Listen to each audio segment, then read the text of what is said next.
now with more matches featuring soccer's most iconic clubs as they battle it out for European supremacy. What a start for Inter! Haaland scores the hat-trick! From the league phase to the final, the Champions League is on Sirius XM FC 157 and the all-new Sirius XM app.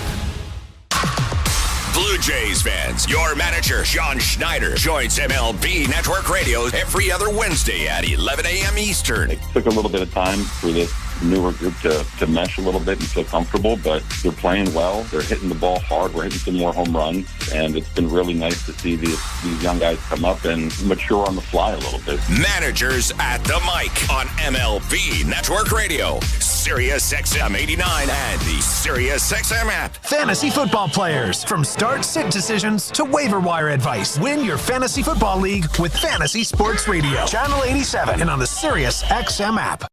/veteran mentors.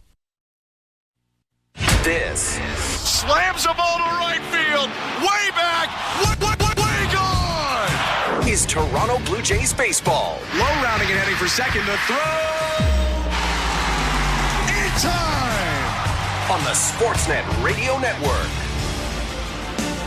Another Bowden Francis start. The Blue Jays send the 28-year-old right-hander to the mound looking for a big day after allowing 13 runs in a loss to the Rangers last night. Hi, everybody. Happy Hump Day. I'm Ben Schulman alongside former Streetsville Tiger and Major Leaguer Chris LaRue. Joe Ali is our host and producer, and our technical director is Tom Young. Toronto Blue Jays baseball is brought to you by the local family-owned Crown Rust Control Centers in Lindsay and Port Perry, Ontario. Protect your vehicle from rust today. Find your local family-owned Crown at crown.com, Canada's #1 rust protection. As the starts pile on, the legend of Bowden Francis continues to build. In his last start, Francis took a no-hitter to the ninth for the second time in about 3 weeks. He lost it, but history feels imminent with the righty on the mound. Cody Bradford opposes him and takes the ball first when we come back. You're listening to Blue Jays Baseball, streaming on the Sportsnet app at sportsnet.ca and across the Sportsnet Radio Network. Timber Mart is Canada's building center, a solid neighbor to call upon when you've got a job to do. Your dependable home improvement store that offers the added value of Air Miles reward miles with every purchase of $15 or more. Visit timbermart.ca. At Crown Rust Control, protection runs deep because every Crown Rust Control Center is owned by a local family who cares beyond business. Your Crown Rust Control is 100% committed to their product, to you, to their community, which is your community. Protecting you and what matters to you is equally important as protecting your vehicle. Beat the rush. Protect your vehicle with Canada's #1 rust protection today. Find your local family-owned Crown Rust Control Center at crown.com. Hi, I'm Buck March. What's up, baseball fans? Thanks for hanging out with us today for the Toronto Blue Jays game. Please make sure you hit that like button down below. It brings more fans into the chat. The more likes we get, the more fans that will be here to hang out with us. Well, we shut down this Toronto Blue Jays season. It's been a bit of a disappointment, but you know what? There's always next year. We're used to saying that as Toronto fans. Thanks for being here. Please hit that like button, and we'll see you guys back in the chat. Go Jays, go! Your home, your cottage, your garage, whatever needs your attention first, check the most visited spot on our website for ready-to-order plans to get the job done with Canada's building center. Visit timbermart.ca. Sam Darnold, man, he's off to a good start. I'm happy for Minnesota. When it happens in the NFL, we're reacting to it on Sirius XM NFL Radio. The thing that you love about Josh Allen, and you can never measure, is a person's heart and his passion and his will to win. Talking about the biggest stories all day. I can tell you right now, the Saints are for real. From the field to the front office, nobody covers the game like Sirius XM NFL Radio. Channel 88.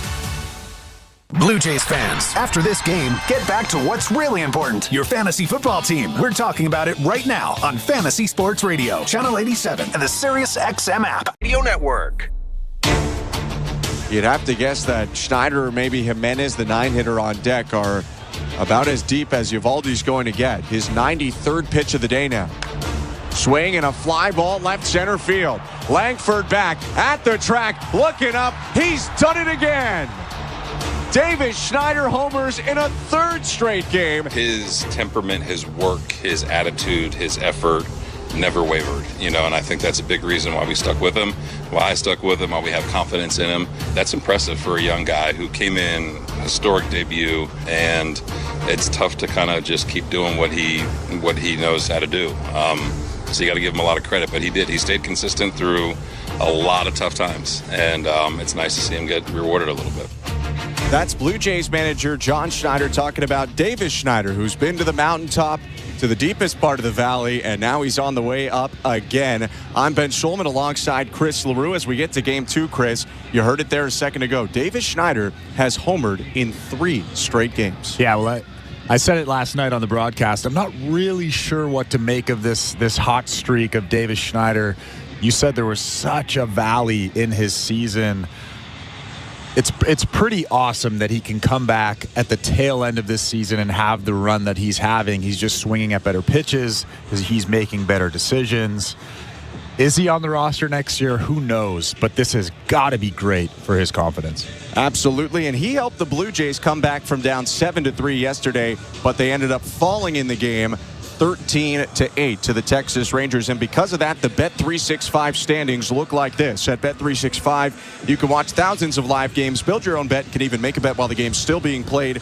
19 plus, play responsibly, Ontario only. Blue Jays are 72-79, 16 back of their division, 8 back of the last wild card spot held by Minnesota. And the Rangers are 72-79, 10 back of the Houston Astros leading their division, and 8 back of the Minnesota Twins. Rangers are about to get on the field. Chris, who's in the lineup for Bruce Bochy's team? Well, for the leading off for the Texas Rangers is Marcus Semien. He'll play second base. At shortstop, batting second is Josh Smith. Batting third is Wyatt Langford. He'll be in left field. In right field, in the cleanup spot, is Adolis Garcia. Batting fifth is Nathaniel Lowe. He'll be at first base. At third base, batting sixth is Josh Young. Batting seventh is Jonah Heim. He's behind the dish. Batting eighth is Leody Taveras. He'll be in center field. And batting ninth is Ezekiel Duran. He'll DH tonight. On the mound is lefty Cody Bradford. For the Toronto Blue Jays, playing right field and leading off is George Springer. Batting second is Davis Schneider. He'll be in left field. Batting third is Vladimir Guerrero Jr. He'll play first base. In the cleanup spot behind the plate is Alejandro Kirk. Batting fifth will be Spencer Horwitz.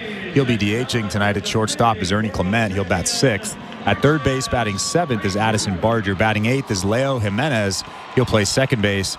And batting ninth is Joey Loperfido. He'll play center field. On the mound is the stud righty, Bowden Francis. Opposing him, Cody Bradford, who gets the start today for the Texas Rangers.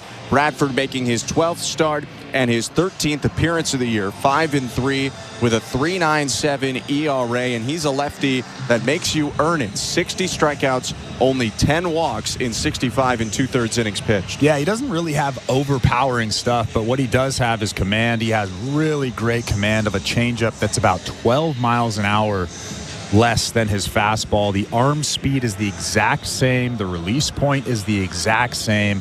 It is really hard to pick up and really hard to hit. Left-hander getting loose right now, standing 6'4", 197 pounds. A native of Aledo, Texas, went to Baylor in Waco, Texas for college and was a 6th rounder by the Texas Rangers in 2019 out of Baylor. He's getting loose before the first inning, which is brought to you by Armstrong Bird Food. Bring nature to your backyard with Armstrong, feeding Blue Jays since 1986. Visit ArmstrongBirdFood.com. Can't say that the Blue Jays didn't do enough against the Rangers starter yesterday. They got 7 off of Nathan Eovaldi in fewer than 5 innings worked, although it'll be a bit of a different looking lineup today in a couple ways, and we'll talk about that as the game goes on. You can see it in the first inning, though. George Springer will lead off just like yesterday, but Davis Schneider is on deck for the Blue Jays, and batting third this inning, Vladimir Guerrero Jr. Springer in the box, Bradford from the stretch kicks and delivers, and a first pitch fastball zips in at 89 for strike one. Time of the first pitch today, 8:08 Eastern, 7:08 local. The roof is closed in Arlington, Texas. You can see the sun going down just beyond the first baseline. 0-1. Fastball high at 90, 1 ball, 1 strike. And that's the not overpowering stuff you're talking about there from Bradford. He sits about 90 with his four-seamer.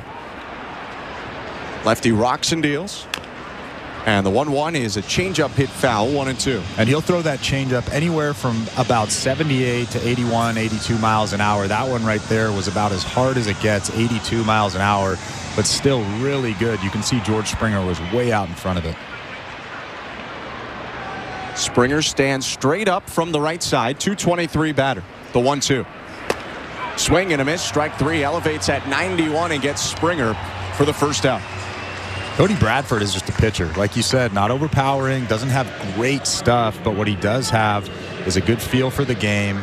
He knows how to pitch. He knows how to throw. He knows what pitch to throw in each situation. Right there, he knew that George Springer was looking something off speed through an elevated fastball. Second year for the lefty Bradford, who kicks and fires to Davis Schneider, and it's a heater on the outside edge. Strike 1. Schneider hitting .203 on the season, 19 doubles, 13 home runs, and 46 RBIs. Starts in left field today. Here's the 0-1. Swing and a miss. Elevated heater at 90, 0-2. Davis Schneider known to switch his stance a lot. Over the last couple days, hunched over a little bit, that back right knee bent. Elbows high with the bat over his right shoulder. 0-2. Swing and a miss, strike 3. Another elevated heater, and this is a clinic through 2 batters from Cody Bradford, a pair of strikeouts. Yeah, that one right there was absolutely perfect. The target was up and in, and Bradford just dotted that target. 91 right past Davis Schneider for strike 3. So 2 quick outs, bases empty, top of the first, and no score. Here's Vladimir Guerrero Jr. Jonah Heim sets up away the pitch. Breaking ball hit high in the air, foul down the right field line, and that's going to slice out of play.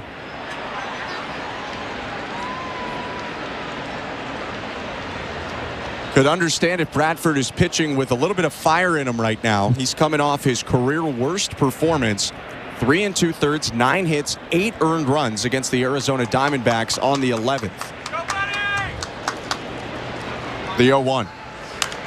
Swing and a fly ball, right field. Moving in and toward the line is Adolis Garcia. He slows up and makes the catch to end the inning. A scoreless frame for Cody Bradford in 9 pitches. He sets down the Blue Jays in order, and we go to the bottom of the first. You're listening to Blue Jays Baseball, brought to you by your local family-owned Crown Rust Control Center, streaming at sportsnet.ca and the Sportsnet Radio Network. We're 2 men and a truck. So, you're moving to a new home, and all that's left to do is to call a mover you know you can trust. Well, naturally, you think 2 men and a truck, since you know they have lots of men and lots of trucks. They'll wrap, pack, and move everything you own.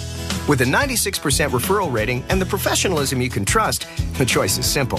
For a free in-home estimate, call today. We're 2 men and a truck.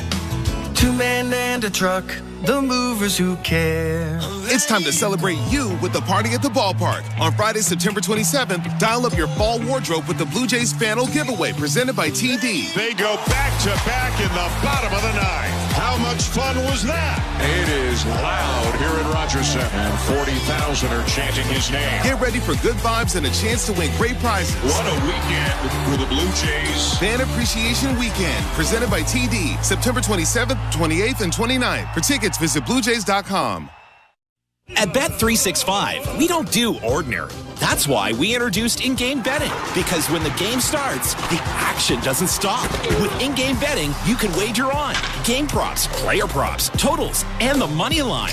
And remember, in-game, you can track your same-day parlay with the option to cash out. Check out in-game betting and find out why. It's never ordinary at Bet365. Must be 19 years or older. Ontario only. Please play responsibly. If you or someone you know has concerns about gambling, visit connexontario.ca.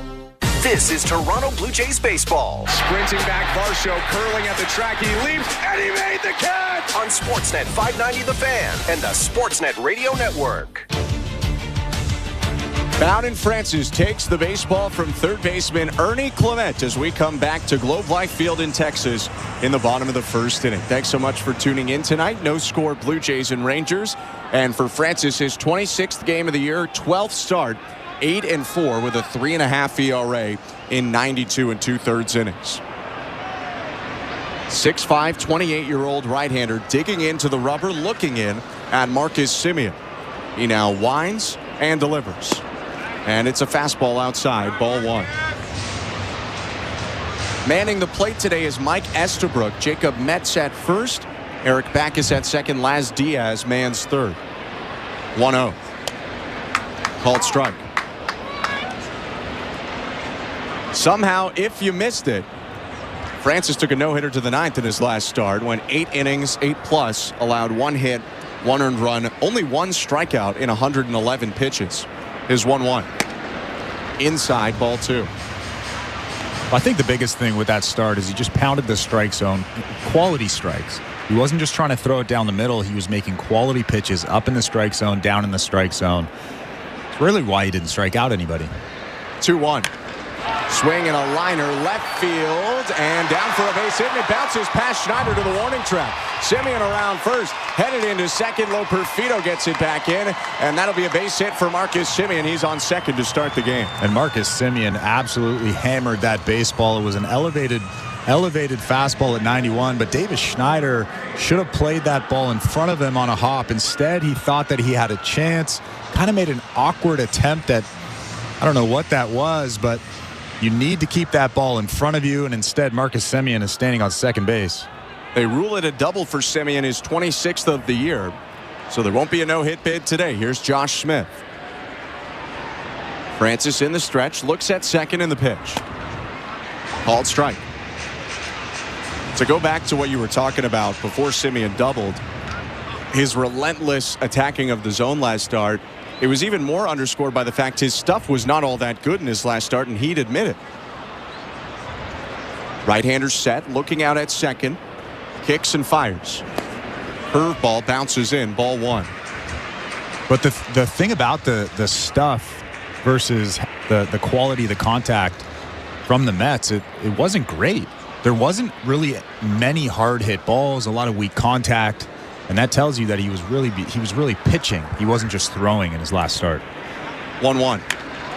Swing and a fly ball, right center field. Loperfido back at the warning track, makes the catch and spins around to toss it back in.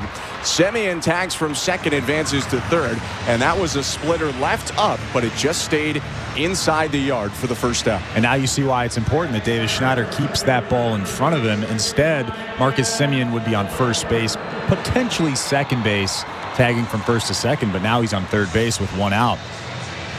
That changes the inning a lot right now. Because it's not an error right now, it's in line to be a potential earned run as one of the hotter Rangers steps up to the plate.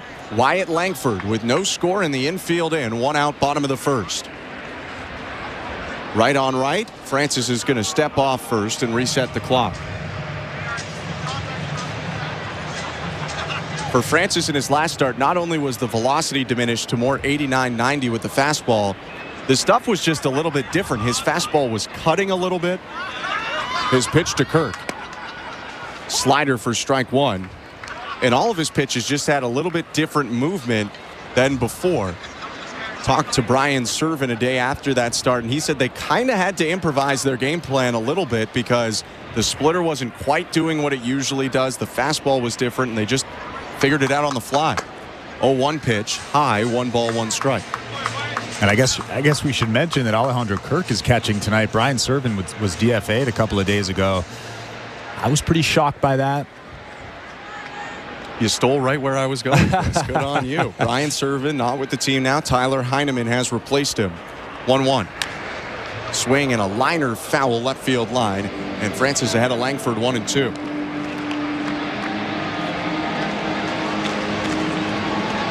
Servin has caught almost every start that Bowden Francis has thrown since coming back up to the major leagues in the second half. The Angels start on the road where he went 8 innings in that one and gave up 1 run, although it wasn't a no-hit bid. That time Kirk did catch him, so they do have experience. And on the Tyler Heineman side, he caught Francis's major league debut. Wyatt Langford asked for time and stepped out, but he moseys back into the box with a runner on third and 1 out. No score, bottom of the first. Francis settling in for a 1-2 pitch. Righty is set, looking at third, and the offering. Fastball just missed low. They were trying to go up. It's 2 balls and 2 strikes. Yeah, actually wasn't a bad pitch. Just caught Alejandro Kirk off guard there. Like you said, they were trying to go up, and it was down and in. Pretty good pitch still. 94, too. That's about as hard as it gets for Francis. 2-2.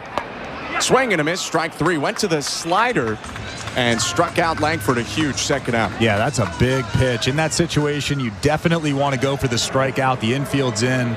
A run is standing on third base, and that is a pretty curveball right there from Bowden Francis. Dips just below the strike zone. Infield can back up after that strikeout. They'll shift a little bit more to the pull side as the big right-handed hitter Adolis Garcia is in the box. The pitch. Bounced a slider to the plate, ball 1. Garcia was a thorn in the Blue Jays side yesterday. 2 hits, 2 walks, and he reached on an error as well. He holds the bat high above his right shoulder, points it up toward the ceiling. 1-0. Swing and a miss at an outside fastball, 1 ball and 1 strike. Welcome to the Timber Mart broadcast booth, by the way. I'm Ben Schulman alongside Chris LaRue. Show Ali is our host and producer tonight. Tom Young, our technical director. And Blair and Barker have Blue Jays talk following the game.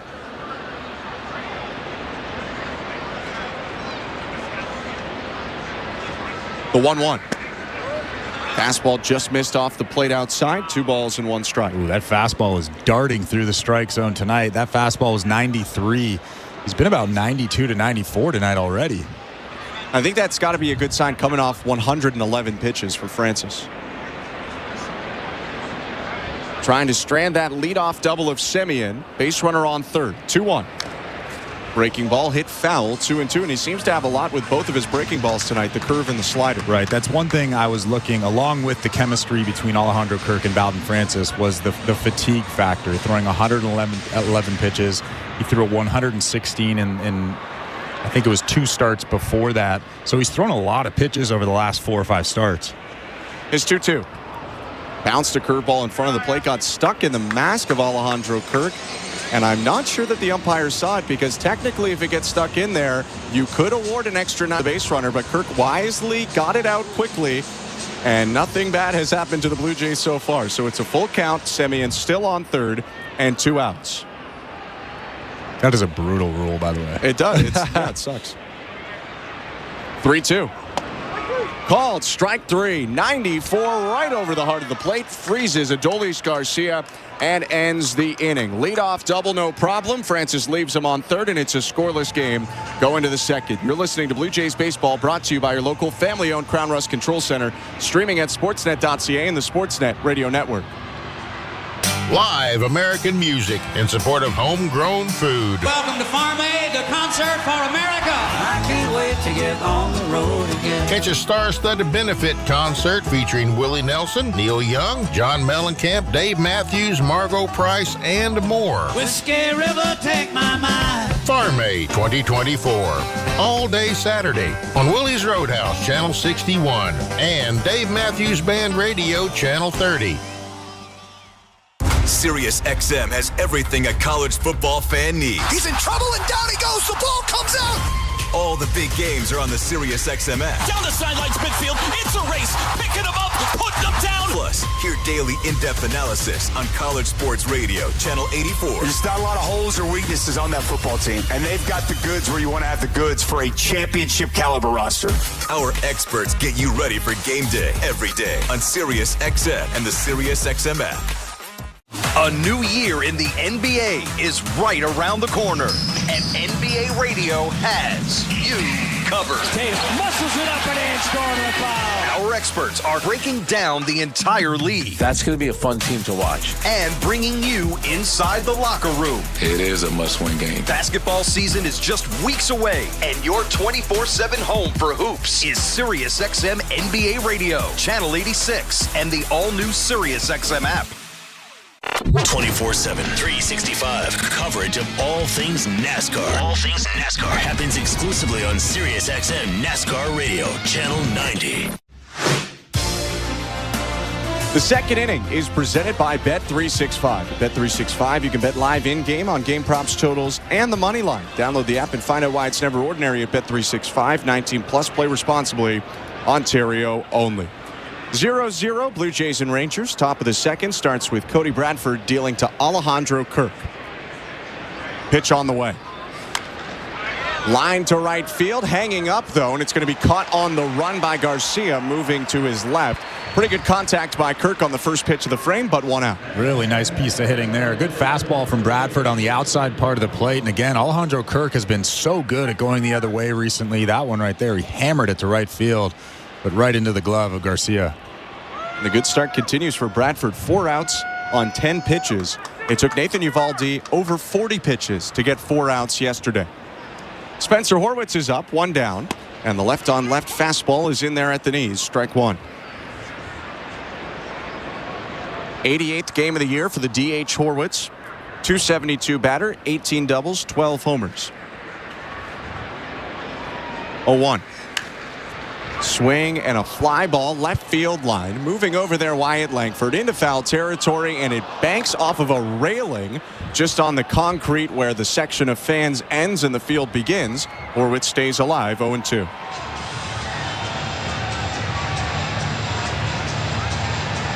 Kind of a lot going on at Globe Life Field in terms of the dimensions. It's 329 to the left field pole, 372 to left center, 410 at 2 different points in center field. Although dead center is 407, it's actually closer. 374 to right center, 326 to the right field pole. 0-2. Swing and a liner past the pitcher, bounces twice, bobbled at short by Smith, but he picks it up and throws to first for the out. Pretty nice play from Smith. Normally you get flustered, you kind of fumble it a little bit, but he just went down with the bare hand, picked up that baseball, and threw a strike across the diamond.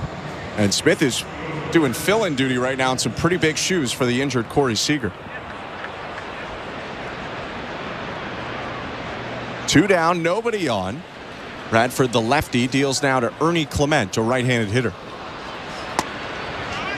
Down the middle with a changeup, strike 1. That changeup's really good. It looks exactly like the fastball, just 10 miles an hour slower. Gets some decent run on it to the arm side, too. Is 0-1. Another change. Clement checks his swing, went about 40% of the way, but held up. 1 ball, 1 strike. Change is the secondary pitch for Bradford. He throws the curve a lot, too, and a little bit of the slider. 1-1. Fastball hit in the air, foul out of play. 1 ball and 2 strikes. And going into his last start, when he gave up those 8 earned runs, he had a 3.05 ERA. He was really good before that last start. That last start kind of blew up his season, but much better than his ERA. And only in his second major league season, the lefty kicks and fires. And a changeup is hit on the ground at third. Charging in Young, gloves, throws to first in time to end the top of the second. Cody Bradford has retired all 6 he's faced. No score in this game, middle of 2. You're listening to Blue Jays Baseball, brought to you by your local family-owned Crown Rust Control Center, streaming at sportsnet.ca and the Sportsnet Radio Network. It's time to celebrate you with the party at the ballpark. On Friday, September 27th, dial up your fall wardrobe with the Blue Jays Fanal Giveaway presented by TD. They go back-to-back in the bottom of the 9th. How much fun was that? It is loud here at Rogers Center, and 40,000 are chanting his name. Get ready for good vibes and a chance to win great prizes. What a weekend for the Blue Jays. Fan Appreciation Weekend presented by TD, September 27th, 28th, and 29th. For tickets, visit BlueJays.com. We're 2 men in a truck, the movers who care. You never know when cardiac arrest can happen. That's why each and every one of our trucks carries a life-saving Mikey defibrillator as part of our Mikey on Board program. Whether we're on the highway or in front of your house, we're prepared to help anyone whose heart may skip a beat. The Mikey Network has saved many lives, making Mikey's accessible to the public. And now they're on board our trucks. We're 2 men in a truck. 2 men and a truck, the movers who care. At Crown Rust Control Center, protection runs deep because every Crown Rust Control Center is owned by a local family who cares beyond business. Your Crown Rust Control Center is 100% committed to their product, to you, to their community, which is your community. Protecting you and what matters to you is equally important as protecting your vehicle. Beat the rush. Protect your vehicle with Canada's #1 rust protection today. Find your local family-owned Crown Rust Control Center at crown.com. This is Toronto Blue Jays baseball. Bases loaded. The 0-2 swung on and missed. Strike 3. On Sportsnet 590 The Fan and the Sportsnet Radio Network. Bottom of the second inning in Arlington, Texas. Bowden Francis back on the mound. Scoreless ball game. Blue Jays and Rangers. Thanks for tuning in tonight. Nathaniel Lowe's going to lead off this inning. Left-handed hitting first baseman for the Rangers. Francis's pitch. Fastball just misses outside. Ball 1.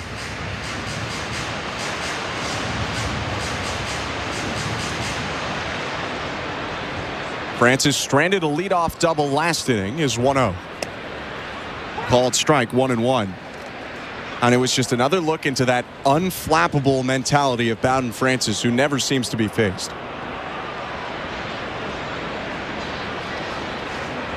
Is 1-1. Inside with the curveball, bounces to the backstop, 2 balls and 1 strike. Yeah, he had a runner on third, 1 out, struck out Wyatt Langford, and then he went to work after that. It's really difficult to pitch with the infield in because you know that if you give up a hard ground ball, that ball is getting through and that guy scores. And he's really not much of a strikeout pitcher, even though he punched out 2 last inning. Is 2-1. Splitter misses low. Check swing by Low. Peel down to third. No swing. 3 balls and 1 strike.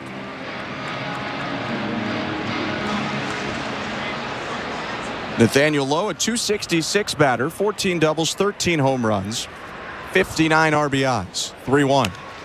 Swing and a fly ball hit back foul out of play, and it's 3-2.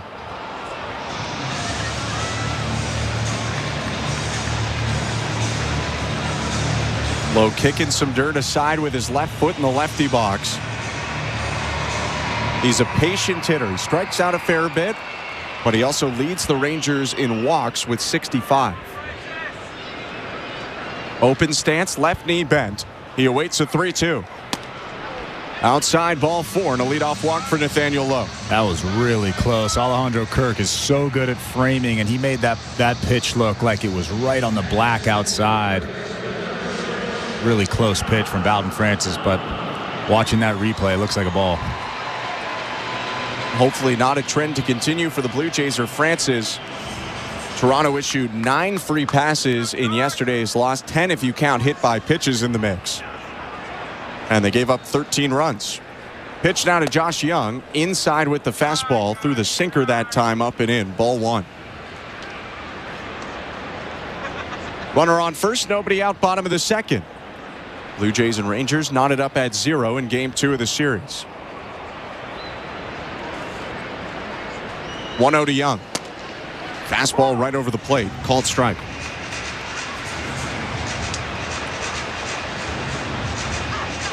Third baseman Josh Young had a hit, a walk, 2 strikeouts and a ground out in yesterday's game. .269 batter with 5 doubles and 7 homers in 45 games. 1-1. Swing and a fly ball sent to right field. Springer on the run near the foul line, reaches out, makes the catch. Low sticking at first. There's 1 out. 5 Blue Jays fans have already won incredible prizes during Jays Care Split the Pot raffle, and you could be next. The best add-on prizes are still up for grabs. On September 29th, you could be one of 10 winners splitting the estimated multi-million-dollar jackpot. Join the action at bluejays.com/5050 from Ontario or Nova Scotia. 1 out, runner on first base, bottom of the second. Jonah Heim, the switch hitting catcher, takes a curveball low. 1 ball and no strikes. I'm Ben Schulman alongside Chris LaRue. Blue Jays on their final road trip of the year in Texas for 3, and then St. Petersburg to play the Rays for 3. 1-0. Outside with the splitter, 2 balls and no strikes. At the end of these next 4 games, the Blue Jays could be out of the basement. They could be. They're 2 games back of the Rays as we enter play tonight. Both the Rays and the Boston Red Sox have not particularly played great baseball. Only 3 games separate the Blue Jays from third place. 2-0. Swing and a foul back, 2-1.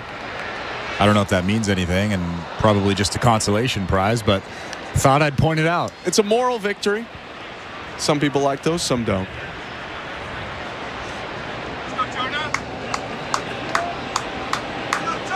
To a certain extent, their position is a reflection of their division as you look at the Rangers with an identical record, third place in the American League West.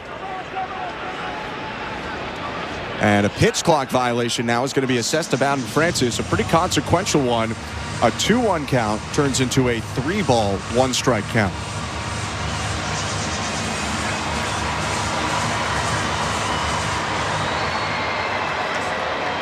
Technically now the right-hander up to 30 pitches on the day. His 3-1. Swing and a liner caught at second base by Jimenez. Pumps a throw to first, but low back with a dive. Hard contact, but Francis will take the out. 2 down. Yeah, Jonah Heim ripped that ball to Leo Jimenez at second base. Jimenez thought about throwing to first base, maybe getting a double play, but not in time. Jimenez likely to do a lot of the second base work for the last couple weeks of the season. Will Wagner no longer with the team on the 60-day injured list. Stick around to the 5th inning. We'll talk a little bit about what's going on with Wagner right now. Bottom of the second currently, no score. 2 outs, runner on first. The pitch to Leody Taveras is a fastball yanked low. Ball 1. Another switch hitter for the Rangers. Taveras bats left, plays center field, and looks out at Francis with eye black on.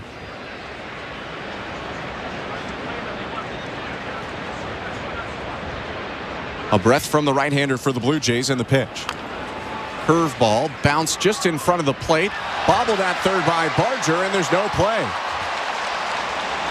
Snuck past the mound toward third base. Barger coming across the field, trying to grab it and transfer quickly to get the speedy Taveras, and couldn't. And because of that, the Rangers have first and second now, 2 outs. Well, that actually was a really tough play for Addison Barger. It was going towards where the shortstop would normally play. It was a little dribbler.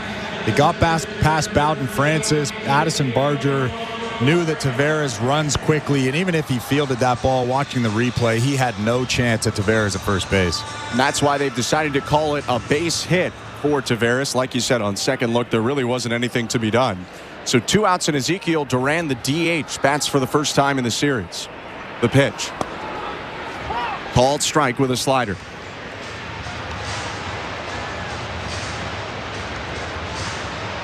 Duran, a right-handed hitter, plays all around the field, although today not in the field. Open stance, no bend in the knees, and a cross in eye black under his right eye. 0-1. Fastball in there at the knees, strike 2. Bowden's really locating at the bottom of that strike zone well. That one right there, 92.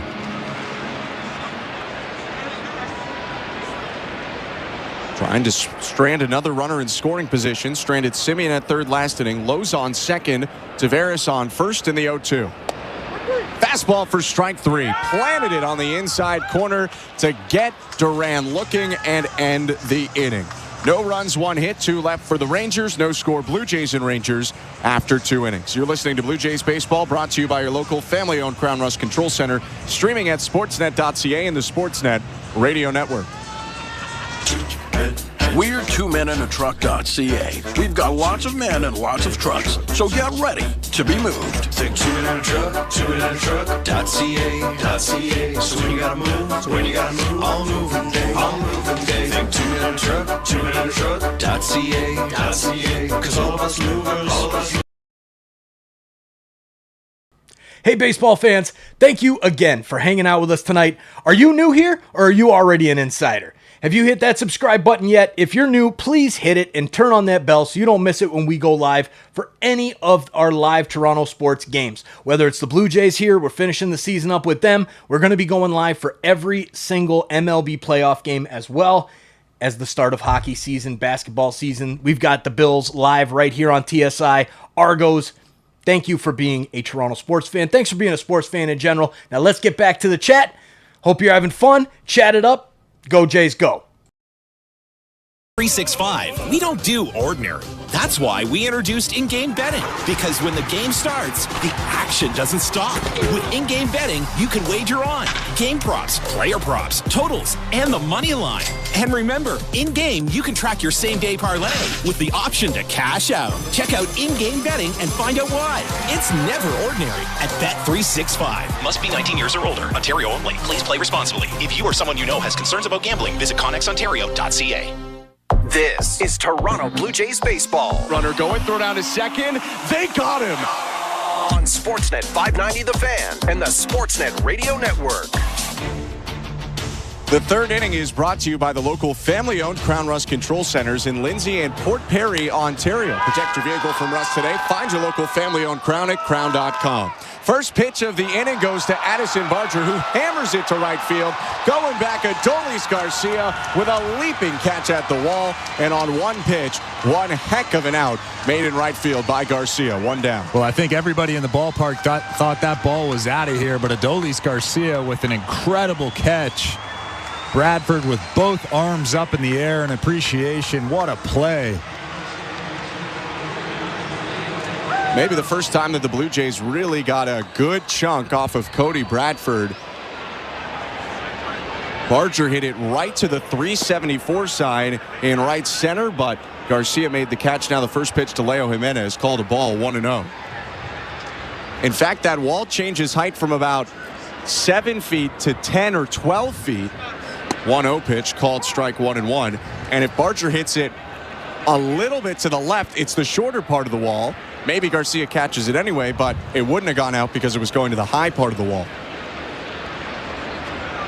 1 out in the 1-1.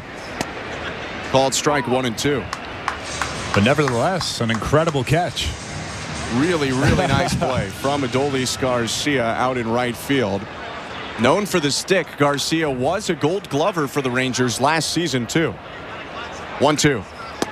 Swing and a miss, strike 3. Really good changeup from Cody Bradford, and in a flash, 2 outs here in the top of the third. Yeah, there was that good changeup. It started on the outside part of the plate and then just kind of faded away. Leo was way out in front of it for strike 3.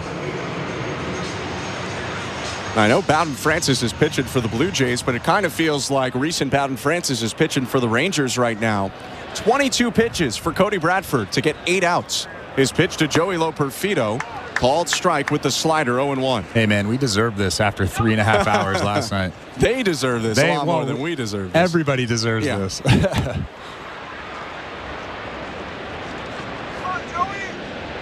0-1. Hit foul, 0-2.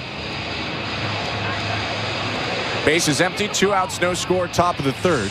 I'm Ben Schulman alongside Chris LaRue. Show Ali, our host and producer. Tom Young, our technical director. Loperfido back in for the Blue Jays. Missed a couple of days dealing with some left hip soreness. 0-2. Fastball freezes him. Called strike 3. 2 punch-outs in this inning. 9 up, 9 down for Cody Bradford. We go to the middle of the third in a scoreless game. You're listening to Blue Jays Baseball, brought to you by your local family-owned Crown Rust Control Center, streaming at sportsnet.ca and the Sportsnet Radio Network. Sports Grid Radio on Sirius XM has you covered this NFL season. Week 3 gets going with Aaron Rodgers and the New York Jets hosting the New England Patriots. The line opened with the Jets as a full touchdown favorite and a total of 39.5. Make sure you tune into Sports Grid Radio to stay up to date on all the latest. The place to get the winning edge over the sports books this football season is Sports Grid Radio, channel 159 in the car and on the Sirius XM app. The NFL Sunday Drive is your home for the 2024 regular season. Caught for the touchdown! This is Steve Torrey. Join me and Bill Leckus every Sunday at noon Eastern as we take you live to every game, every touchdown, and every key moment. Bucs take the lead with 9 seconds left. Plus, reporters from every game, fantasy updates, and guests live from the locker room. 49ers tight end George Kittle. Catch the NFL Sunday Drive every Sunday at noon Eastern on NFL Radio Channel 88 and on the all-new Sirius XM app. You love listening to baseball. You love talking about baseball. You love yelling at your buddies about baseball because they love baseball, and so do we. That's why SiriusXM has the only channel on the radio dedicated to baseball 24/7. It's MLB Network Radio, SiriusXM Channel 89. News, opinions, passionate baseball talk from former players and GMs, plus interviews with players, managers, and executives, and much, much, much more. If you can hear me right now, you've got MLB Network Radio, SiriusXM Channel 89, and on the SiriusXM app. Hey everyone, it's Justin Turbin at your 24/7 home for hoops all year long is SiriusXM NBA Radio Channel 86 and the SiriusXM app. Just search NBA Radio. Net Radio Network. Welcome to the Timber Mart broadcast booth. Hit a home run on your next home improvement. For a great selection of renovation products and quality brands, visit Timber Mart. It has the bases loaded for a grand slam on every project. Batter up. Timber Mart is Canada's building center. Bottom of the third starts with a swing and a miss from Marcus Semien on a curveball. 0-1. I'm Ben Schulman alongside Chris LaRue. No score, Blue Jays and Rangers. Top of the order for Texas. 0-1. Swing and a hard ground ball to third. Diving stop, Barger loses his hat, gets up, rifles to first in time for a beautiful play. One down. That was an incredible play. Not only diving and catching that baseball, but getting to his feet and throwing an absolute missile across the diamond right to the chest of Vladimir Guerrero Jr. What a play. So nice. Marcus Semien stopped on his way down the dugout stairs to look back at the Jumbotron and watch that play again. Barger got him by a couple of steps and more than made up for any misplay he had last inning. How about that cannon? Wow.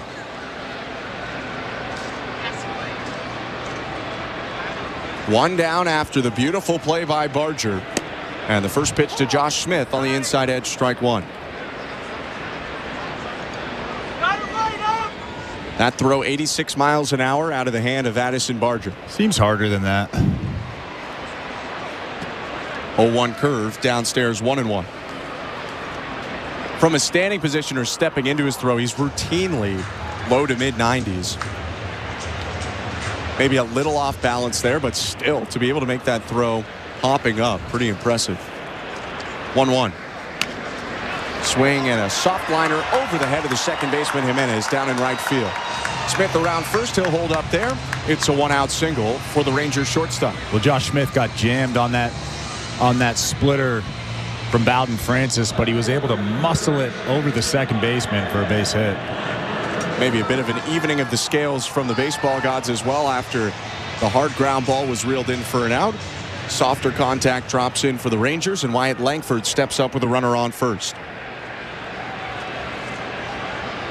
Langford, last year's 4th overall pick out of Florida, faces the first pitch and hits it high foul to the right, 0-1. Langford tied the Florida Gator single-season home run record with 26 in 2022 before being a unanimous All-American in 2023 and leading Florida to the College World Series Finals against LSU. 0-1 pitch low, 1 ball, 1 strike. That was one of my favorite finals of all time in the College World Series. You get Skeens, Cruz, Langford. How often are 3 of the top 4 picks facing off in the College World Series final? You want to know my other one? What was it? When Coastal Carolina won. Hey, that's, I mean, you got to love it. I loved when Michigan went on the run one year. They lost to Vanderbilt in the final, and Kumar Rocker, who will start tomorrow. True. But they, at that point in time, were kind of coming out of nowhere. 1-1. And it hit him on the back.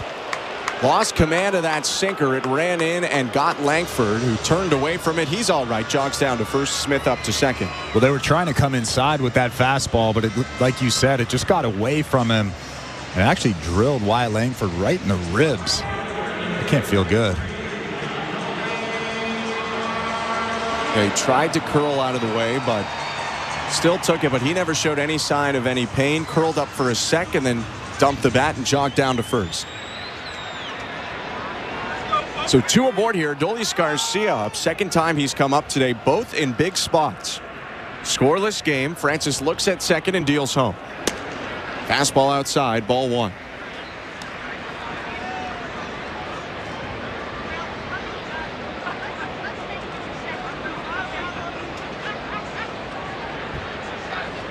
Cuban right fielder hitting .218 this year, 22 home runs. 1-0 pitch right down the middle, strike one. And you have to wonder what he was looking for right there. 91 right down the middle, about thigh high. He struck out on a down the middle fastball in the first. Maybe he's sitting on a splitter or something else. 1-1. Foul tip on the curve, wild swing from Garcia. Nearly lost the bat. It's 1-2. Maybe he's just looking for a really good curveball. Very possible. And he has struggled on fastballs this year, it should be noted, hitting below 200 against the heater coming into the series. Slightly open stance for Garcia. Pant legs hiked up, showing his blue socks. 1-2. Curveball bounced in the opposite batter's box. 2 balls and 2 strikes. Bowden Francis now at 48 pitches for the ball game. You have to wonder how many pitches John Schneider will let him go. He threw 111 in his last start. I would imagine 75, 80, 85, somewhere around there. If you go back to the last time he threw the no-hit bid, he threw only 70 in his next start against the Red Sox. Was so efficient that got him very deep into the game. 2-2. Swing and a liner, right field, hanging up. Springer has a beat on it, makes the catch shoulder high, and both runners are going to hold up. Smith was off of second base, thinking about scoring, so he returns to second. Back to first goes Langford, 2 outs. And Bowden Francis will take that. That was a really good piece of hitting. A fastball down and away. Adolis Garcia just hammers it the other way, luckily at George Springer. Funny, both of the outs have been hit very hard in this inning. The single was not hit very hard at all, and then Wyatt Langford was hit by a pitch. That has it with runners on first and second, 2 outs, and Nathaniel Lowe up to the plate. He walked on a full count last inning.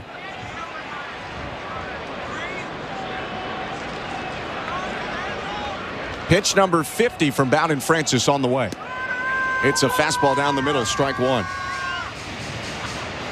And we talked about it with Garcia. We talk about it every start. Guys just seem a little bit stuck trying to fire on his fastball when they're thinking about that splitter. That's 91 down the middle. The 0-1. Yanked the fastball down and in. 1 ball, 1 strike. And especially now that over the last couple of starts, he's starting to throw a lot more fastballs. In the previous 2 starts, before those 2 starts, he was throwing a ton of those split fingers. Now he's kind of mixing it up. I like that. The evolution of Francis, who's in his 3rd major league season, really his 2nd, though. Pitched only 1 time in the majors in 2022. 1-1. Fastball hit high in the air, foul down the left field line. Ball and 2 strikes on Lowe. And again, that fastball is just 90 miles an hour, but it's really located well down in the strike zone, almost impossible to make good contact on.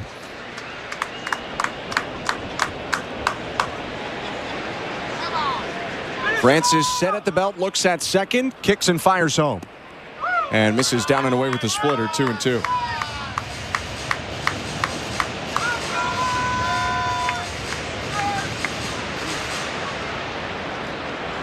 Smith on second, Langford on first.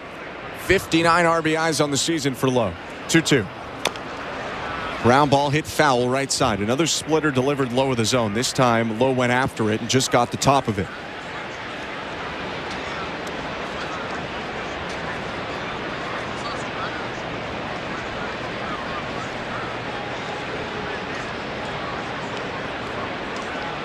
Bit of a power surge for Nathaniel Lowe in the second half. 13 home runs on the year.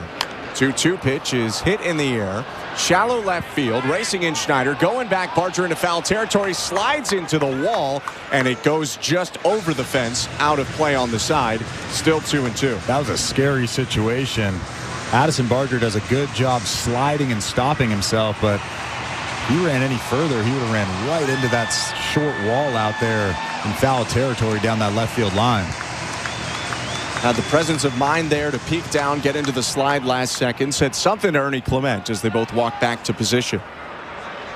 Probably said that could have been bad. Yeah. Another 2-2. Swing and a miss, strike 3. Elevated the heater to get low, strands another pair of runners and keeps it scoreless through 3 innings. You're listening to Blue Jays Baseball, brought to you by your local family-owned Crown Rust Control Center, streaming at sportsnet.ca and the Sportsnet Radio Network. We are 2 weeks into the fantasy football season. Are you ready for an undefeated season? Or are you already hitting the panic button? Fantasy Sports Radio is helping you win in Week 3. This is Amari Cooper. If you have somebody much better to pick up, then move on from Amari Cooper. Otherwise, stay the course. From the latest injury news to lineup decisions, win your matchup with the help of Fantasy Sports Radio. Your home for fantasy football all season long. Channel 87 and on the all-new Sirius XM app. Are you regretting eating that gas station hot dog? Yeah, we know. We've been there too. This is a message for baseball fans like you. Did you know that you get a channel that's talking baseball 24/7 as part of your Sirius XM subscription? What? Our lineup includes shows hosted by former big leaguers and executives. Plus, you'll hear from 17 managers each week. MLB Network Radio is on Sirius XM Channel 89, or just search MLB Network Radio on the SXM app. Sirius XM Sports. We're more than just a game. Every night after the final out, the Round Trip Roundup brings you the scores, highlights, and analysis from every game across Major League Baseball, all in less than 30 minutes. Swung on and missed, strike 3 and a no-hitter. It's the perfect way to get caught up on all the night's biggest home runs and best performances. And a high drive, deep right center. It's the Round Trip Roundup on MLB Network Radio, every night on Sirius XM Channel 89 and every morning on the Sirius XM app. In season or out of season, the number one place for college sports is Sirius XM College Sports Radio, Channel 84. Sportsnet Radio Network. It's the fourth inning, presented by Bet365. Download the Bet365 app for today's baseball odds and find out why it's never ordinary at Bet365. 19 plus, play responsibly. Ontario only. Blue Jays at Globe Life Field. George Springer at the plate takes strike one from Cody Bradford.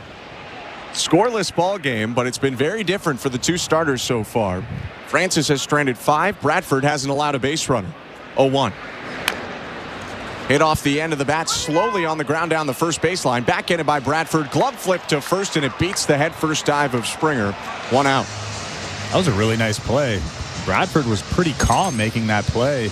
A lot of pitchers try to rush that play. They end up bobbling the baseball, throwing the baseball away, but nice little flip.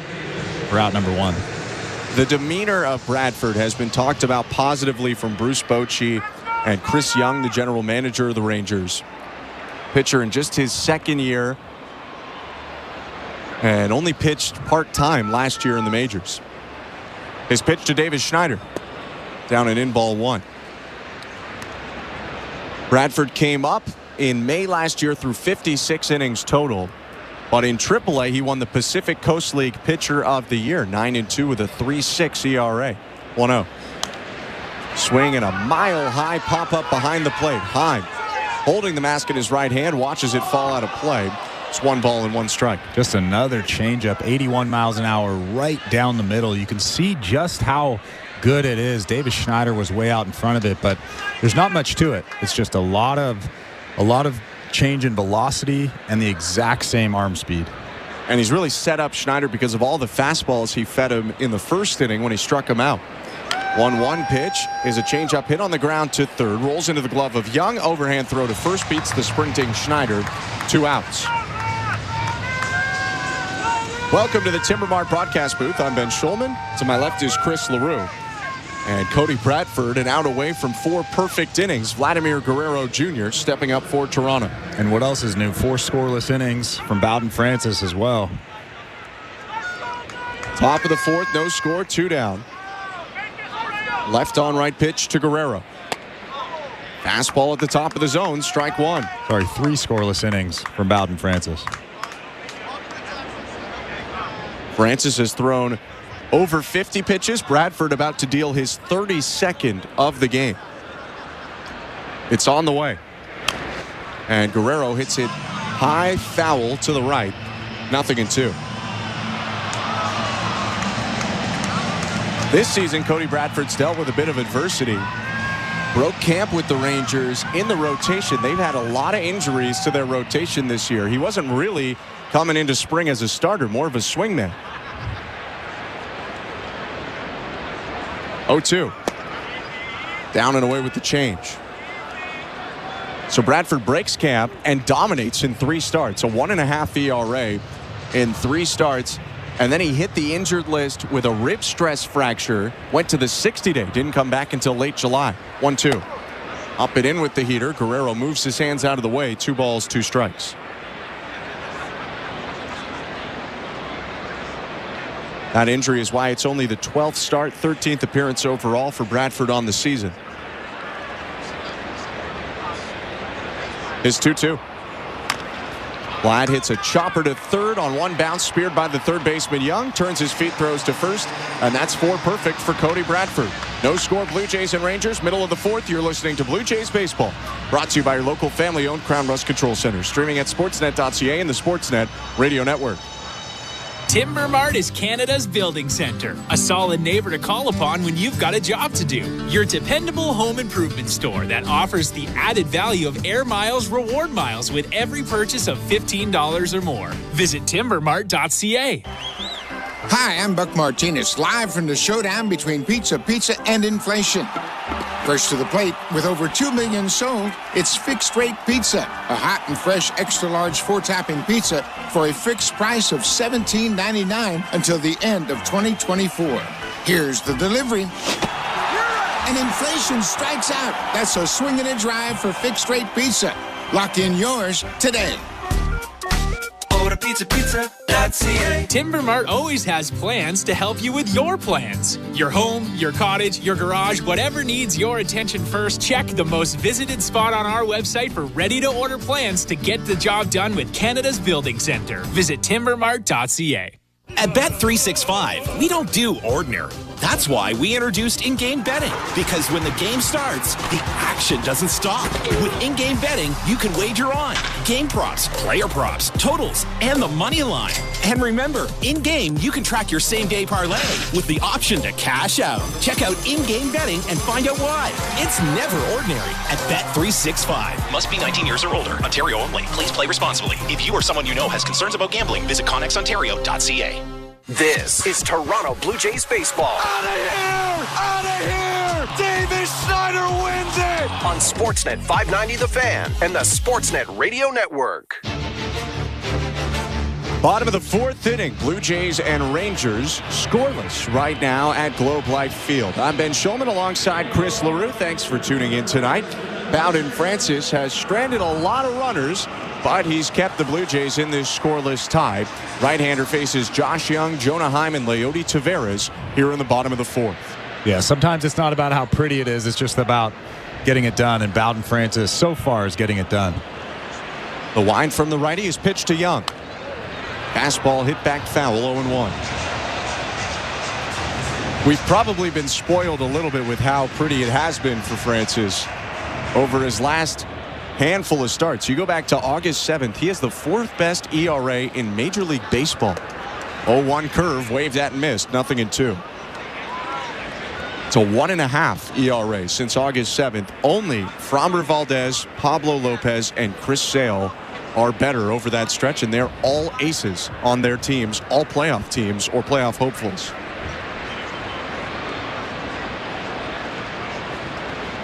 Oh-2. Swing and a ground ball foul. I told you that story. I saw him lugging his suitcase down Front Street, right? Ever since that day, he's been incredible.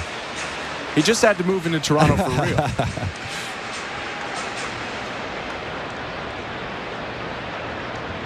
With great pitchers like Jacob deGrom and Max Scherzer looking on from the Ranger dugout, Francis gets into the wind and the 0-2. High fastball waved at and missed. Strike 3. 5th K today for Bowden Francis. 1 out in the bottom of the 4th. I wonder if Max Scherzer and Jacob deGrom are wondering, this guy doesn't throw 99. How is he getting it done? I would say there are a few pitchers more different than Bowden Francis and Jacob deGrom. They are about on the opposite poles. And the Blue Jays, maybe luckily, just missing deGrom by a day. He will make his home debut in the season tomorrow. First pitch to Jonah Heim is roped foul right side, 0-1. 1 out, bottom of the 4th, 0-0, Blue Jays and Rangers. We'll look at the out-of-town scoreboard in a sec. First, the 0-1 to the former A and current Ranger catcher, Jonah Heim. Low, 1 ball, 1 strike. Out-of-town scoreboard is brought to you by St. Louis Bar and Grill, devilishly good since Toronto first raised the trophy in '92. Join them for wings, ribs, beer, cocktails, and catch every play at your local St. Louis Bar and Grill. Download the app or visit stlouiswings.com for more details. Always devilishly good. 1-1, outside 2-1. You know what tonight is, Chris? It's Wednesday. It is Wednesday. It is September 18th, and it's the first clinch night in Major League Baseball as 5 different teams have the opportunity to clinch a berth to the playoffs today. That was going to be my second guess. Yeah, well, it was good. 2-1. Swinging a foul back, 2-2. One of the teams already clinched today. The Milwaukee Brewers have clinched a spot in the postseason, winning their division because the Cubs lost a matinee to the A's today. It's the 6th playoff berth for Milwaukee in the last 7 seasons. Francis, acquired by the Blue Jays in a trade from Milwaukee, steps back on after Heim had asked for time. And with 1 out, the right-hander takes a breath. Steps to the left, and he's into the wind. The 2-2. Swing and a fly ball hit to shallow left field. Schneider coming in, makes the catch. 1 out. Or 2 outs, pardon me, in this bottom of the 4th. Let's go back to the out-of-town scoreboard. The Phillies can clinch tonight as well. If Philadelphia wins against Milwaukee, by the way, they're tied 1-1 in the 5th, they would clinch. Or if both their NL East foes, the Braves and the Mets, lose, then the Philadelphia Phillies are playoff bound again. Francis winds and offers to Leody Taveras. First pitch heater, strike 1. Should we just keep going through? Let's do it. Third team that can clinch, the New York Yankees. They are playing the Seattle Mariners tonight at 9:40 Eastern. If they win, they're in. It's as simple as that. 0-1. Outside, 1 ball, 1 strike. The Cleveland Guardians can clinch tonight. This is where it starts to get a little bit tougher in the clinch scenarios. The Guardians need to beat the Twins, and they need both the Tigers and the Mariners to lose tonight. Tigers are up 4-1 on Kansas City right now. Twins are in extras with the Guardians, so we'll have to see on that one as Francis drops a backdoor breaking ball in to make it 1-2. And the last one is the Dodgers have to beat Miami, and they need the Braves and the Mets to lose tonight. The Mets are up 9-0 on the Nationals, so let's assume the Dodgers will not clinch tonight. I don't think the Dodgers are worried about it. I don't think so either. 1-2 pitch. Popped up, shallow center. Shortstop Clement out there, makes the catch, and ends the inning. First 1, 2, 3 of the game for Bowden Francis. He keeps us at 0-0 through 4 innings in Texas. You're listening to Blue Jays Baseball, brought to you by your local family-owned Crown Rust Control Center, streaming at sportsnet.ca and the Sportsnet Radio Network. Try on mom jeans. 80s and 90s pop, so soft and nostalgic. It'll have you decorating your kitchen with country geese. From Celine Dion, Wilson Phillips, and more. Indulge in the allure of mom jeans. What's up, baseball fans? Thanks for hanging out with us today for the Toronto Blue Jays game. Please make sure you hit that like button down below. It brings more fans into the chat. The more likes we get, the more fans that will be here to hang out with us. Well, we shut down this Toronto Blue Jays season. It's been a bit of a disappointment, but you know what? There's always next year. We're used to saying that as Toronto fans. Thanks for being here. Please hit that like button, and we'll see you guys back in the chat. Go Jays, go! Caliber roster.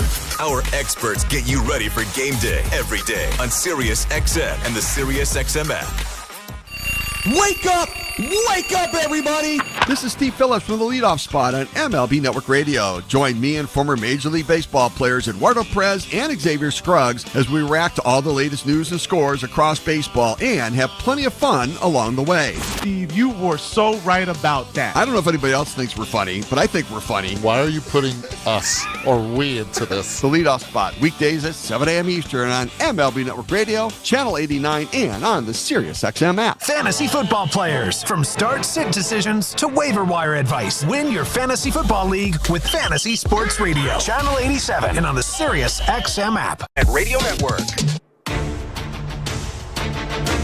5th inning action in Arlington, Texas, and the Blue Jays and Rangers are tied at 0. Thanks for tuning in tonight. Alejandro Kirk leading off. And Cody Bradford's 36th pitch of the start is a curveball that misses high, ball 1. Bowden Francis just had his first 1-2-3 inning in the bottom of the 4th. That's all Bradford has put up today. 12 up, 12 down. His 1-0, check swing, called strike with a high changeup, 1-1.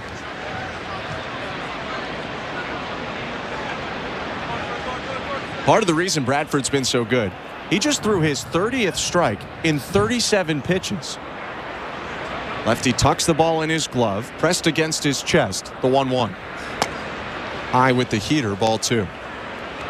And again, he doesn't have overpowering stuff. That last fastball to Alejandro Kirk was 88 miles an hour. Come on, Kirk! You got this! Blue Jays fans rooting on Kirk in Arlington, the 2-1. Foul back, 2-2. It is a little bit unique at Globe Life Field. There's club level seating right behind and a little bit underground from home plate. So if you're the pitcher, Bradford, and you're looking in to the glove of Heim, you're seeing 40 heads level with that glove right behind the plate. 2-2. Just down and away with the change. Ball 3. Feels like it might be a little bit distracting. I don't know. I'm just trying to see how much fun they're having. Yeah. 3-2. Swing and a ground ball off the leg of the pitcher. Bradford bounces into shallow right field, and that'll be the first hit of the day for the Blue Jays. Cody Bradford perfect into the 5th, but a ground ball off of his calf costs him a chance there, and it'll be a base runner for Toronto. Well, I don't know if that baseball was going directly at Marcus Semien at second base. Alejandro Kirk probably would have beat that out and had a single regardless, but I mean, if it doesn't hit Bradford, at least Semien has a chance at that baseball. Yeah, instead it pinballed into the outfield. Kirk picks up the single, and in a scoreless game, it's still anyone's to have right now in the 5th. Spencer Horwitz up to the plate. Bradford's pitch. Called strike.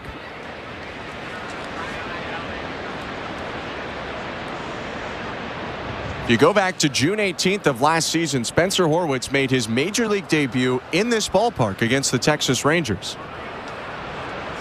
0-1 pitch. Inside, he checked his swing. 1 ball, 1 strike.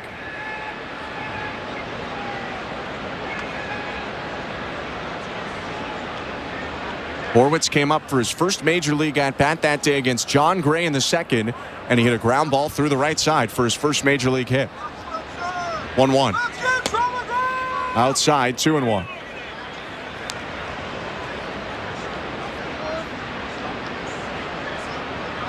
Horwitz would go on to add a pair of walks that day, drive in a run.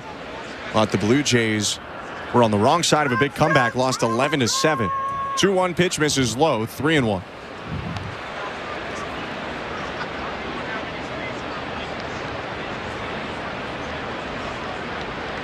Kirk on first, no outs, no score, top of the 5th. The 3-1 pitch. Swing and a high fly ball hit foul down the left field line, out of play, full count. And there has to be some deception. There has to be some life on that fastball, because that was a 3-1 fastball at 89 right down the middle. And Spencer Horwitz, who really doesn't miss that many pitches, just fouls that back.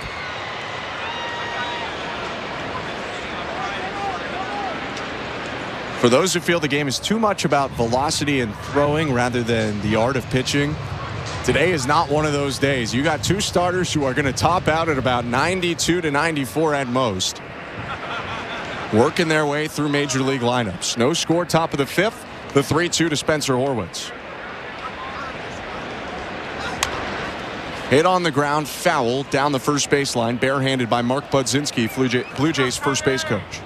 Had a pretty nice play over there. Yeah. And he's usually working with the outfielders, but maybe Bud, a little bit of skill for the infield too.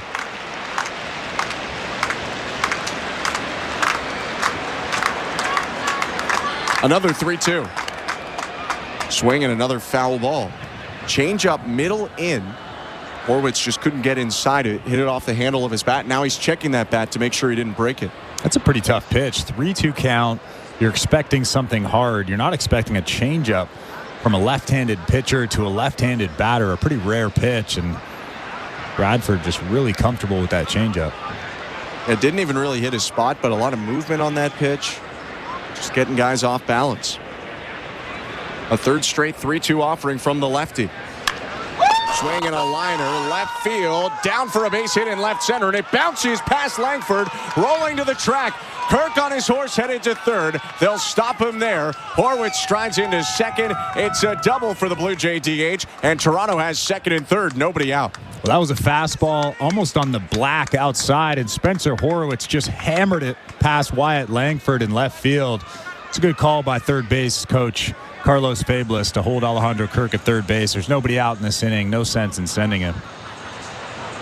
Langford entered this inning without giving up a hit. Now the single to Kirk, the double to Horwitz, and Mike Maddox, the pitching coach, out on the mound to talk to the second-year starter.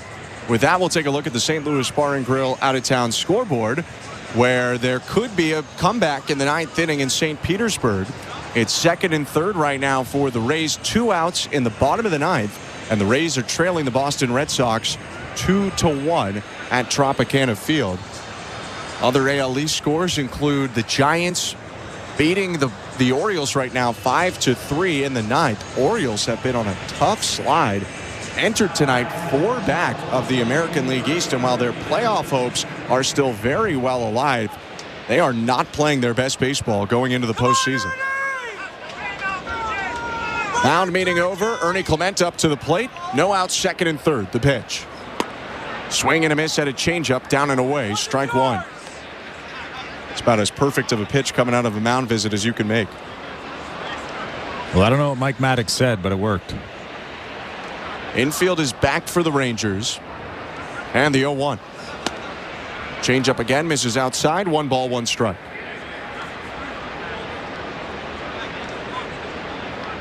Perhaps due to the speed of Kirk, they play back.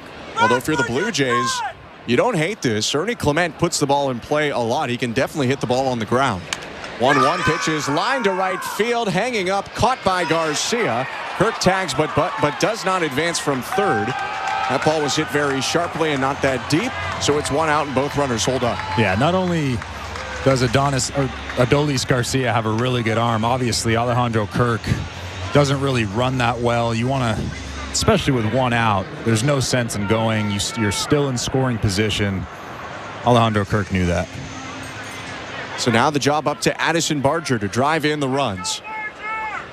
Barger has 28 RBIs this year, 18 of them coming in the second half. And he almost hit it out his first time up. Infield in now, the pitch. Low ball 1. Perhaps the infield moves in because now the Rangers might expect the Blue Jays to send runners on contact here with 1 out rather than nobody out.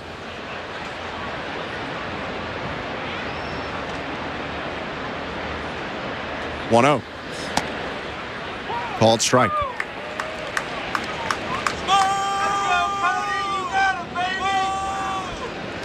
Kirk on third, Horwitz on second, 1 out, scoreless game, top of the 5th. Left on left pitch. Outside, 2-1.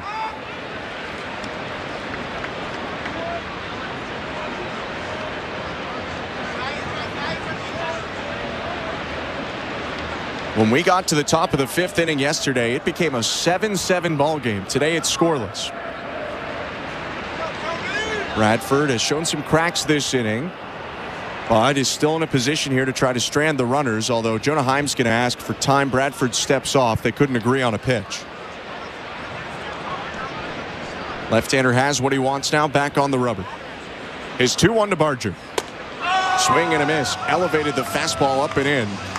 2-2. That was a wild swing from Addison Barger. Obviously, he wants to hit something hard, but that fastball was up around the neck. And he knew it. He knew he shouldn't have swung at that one.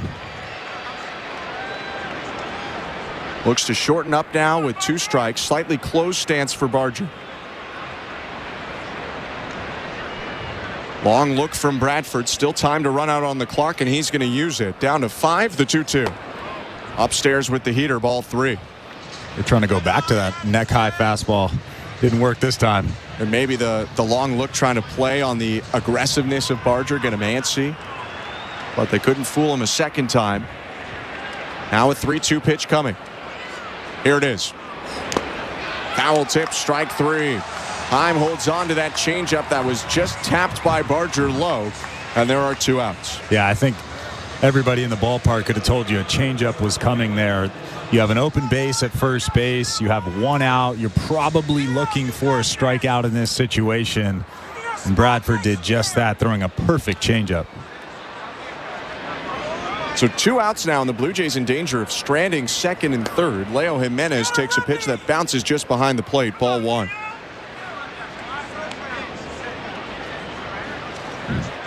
Horwitz is on second. Kirk's on first. Kirk started this inning with a single, then Horwitz doubled. Clement had a line out that probably scores many, but didn't score. Kirk from third, and then a strikeout from Barger. 1-0. Jimenez hits it high in the air, right field. Camped under it, Adolis Garcia. He backpedals, makes the catch, and ends the inning. Nice recovery from Cody Bradford. No runs on 2 hits for the Blue Jays, 2 left.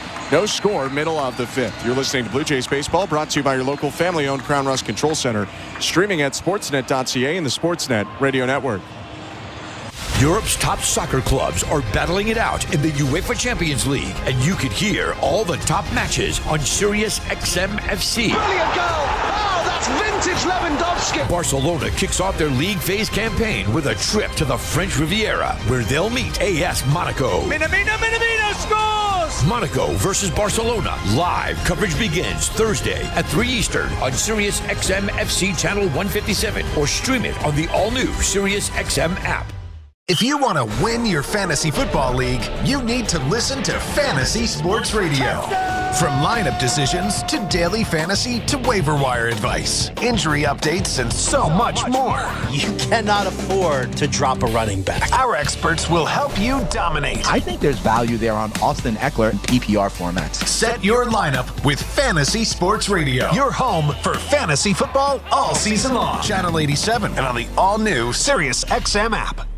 The President's Cup is coming to SiriusXM PGA Tour Radio. To the cup, he made it! Oh my goodness! Xander Schauffele, wow! Team USA faces off against the Internationals. Eagle lands for Tom Kim, and the international team wins the hole. We have full coverage next week with play-by-play beginning Thursday, September 26th at 1 p.m. Eastern. Only on PGA Tour Radio, Channel 92 in the car, and on the all-new SiriusXM app. The Blue Jays are in flight, leading 3-0. Blue Jays fans, this is Ross Atkins, and you're listening to Blue Jays Baseball on Sirius XM. Sportsnet Radio Network. Welcome to the Timbermart broadcast booth. Ben Schulman and Chris LaRue. Show Ali, our host and producer today. Tom Young, our technical director. Bottom of the 5th inning, about to get underway. Blue Jays and Rangers are scoreless after Toronto squandered a big opportunity to cash in runs in the top half of the inning. Second and third, nobody out for the Blue Jays, but they couldn't score. And now the bottom of the order comes up for Texas. First pitch to Ezekiel Duran, hit foul down the left field line, 0-1.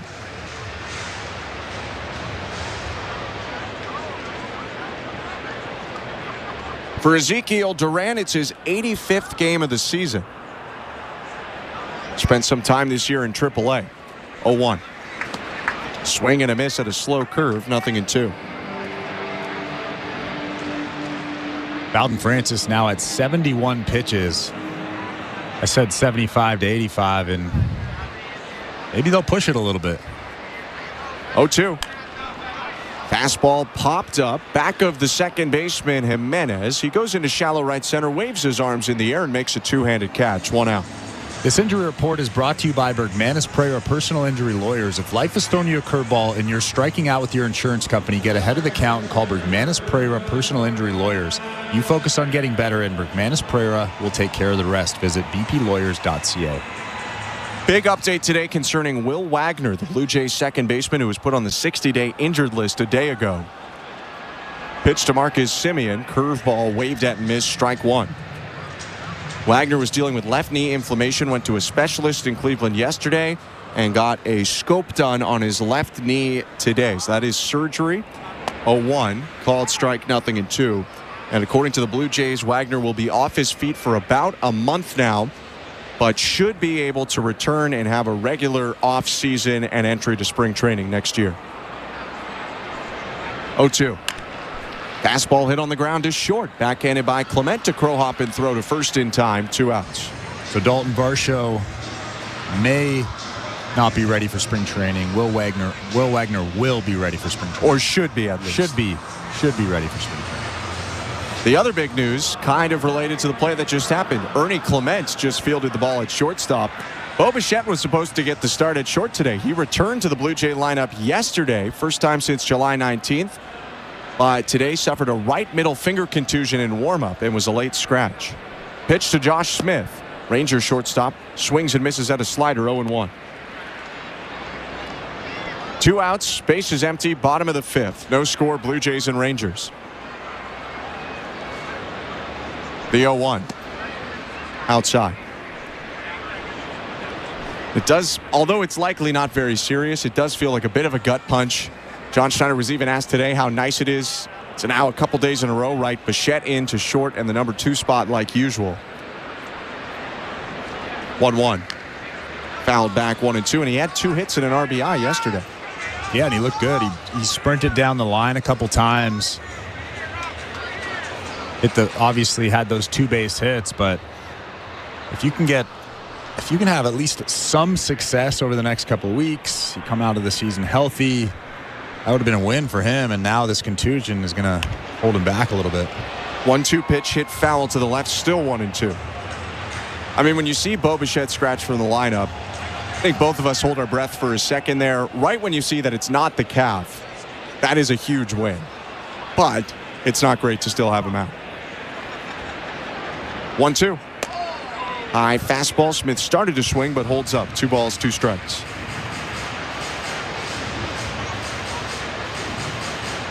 Not injury related, but another move the Blue Jays made today. Luis Frias was optioned to AAA Buffalo, and Dylan Tate was called up. 2-2 pitch, hit foul again. Still 2-2. Tate, a former Ranger draft pick and an Oriole from 2019 to 2024. He had been dealing with injury this year when he was DFA'd by the Orioles. 2-2. Called, strike 3. Francis freezes Smith with a fastball at the knees, and that's 6 Ks in 5 scoreless innings. We go to the 6th, still looking for our first run. You're listening to Blue Jays Baseball, brought to you by your local family-owned Crown Rust Control Center, streaming at sportsnet.ca and the Sportsnet Radio Network. Which Looney Dogger are you? The fork and knifer, splatterer, condiment queen, or Big Dipper?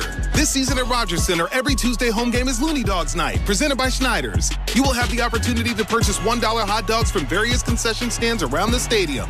Then show the world your Looney Dog style. Because whether you're the mustard maven or ketchup king, no Blue Jays game is complete without hot dogs. So don't miss out on this deal. Looney Dogs Night, presented by Schneider's, every Tuesday home game.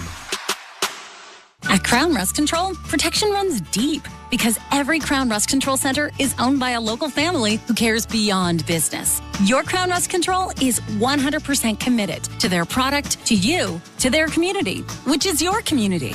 Protecting you and what matters to you is equally important as protecting your vehicle. Beat the rush. Protect your vehicle with Canada's #1 rust protection today. Find your local family-owned Crown Rust Control Center at crown.com. October 3rd on City TV. You're safe. I got you. Law & Order Thursday returns with all new seasons of Law & Order. I love this job, and I love trying cases. And Olivia Benson is back with Law & Order SVU. I've dedicated my life to helping victims. So you're not giving up on us? Giving up? I'm just getting started. Law & Order Thursday premieres October 3rd on City TV, or stream it on City TV Plus. This is Toronto Blue Jays baseball. He rocks the ball to left field. The Blue Jays have gone back-to-back. On Sportsnet 590 The Fan and the Sportsnet Radio Network. 6th inning in the heart of Texas. Blue Jays and Rangers scoreless. Joey Loperfido, the former Astro, leads off and hits it back foul on the off-speed pitch from Cody Bradford, 0-1. Cody Bradford just threw his 61st pitch of the ball game. We are in the top of the 6th inning. And he had about a 20-pitch 5th. 0-1. In the dirt. 1 ball, 1 strike. He lost his no-hit and perfect game bid in the 5th, but he is still well in line to complete this game if he keeps pitching well. 1-1. Swing and a ground ball hit to first base, gobbled up by Lowe. Waves off his pitcher, steps on the bag just ahead of Lowe Perfido. 1 out. Well, Lowe waved him off, but I don't think he realized how fast Joey Lowe Perfido is, and he kind of had to scurry to first base to get the out. Yeah, that got a little bit dicey. Lowe Perfido is one of, if not the fastest Blue Jay. But the Rangers do get the out. And now George Springer in the top of the order, back up for Toronto.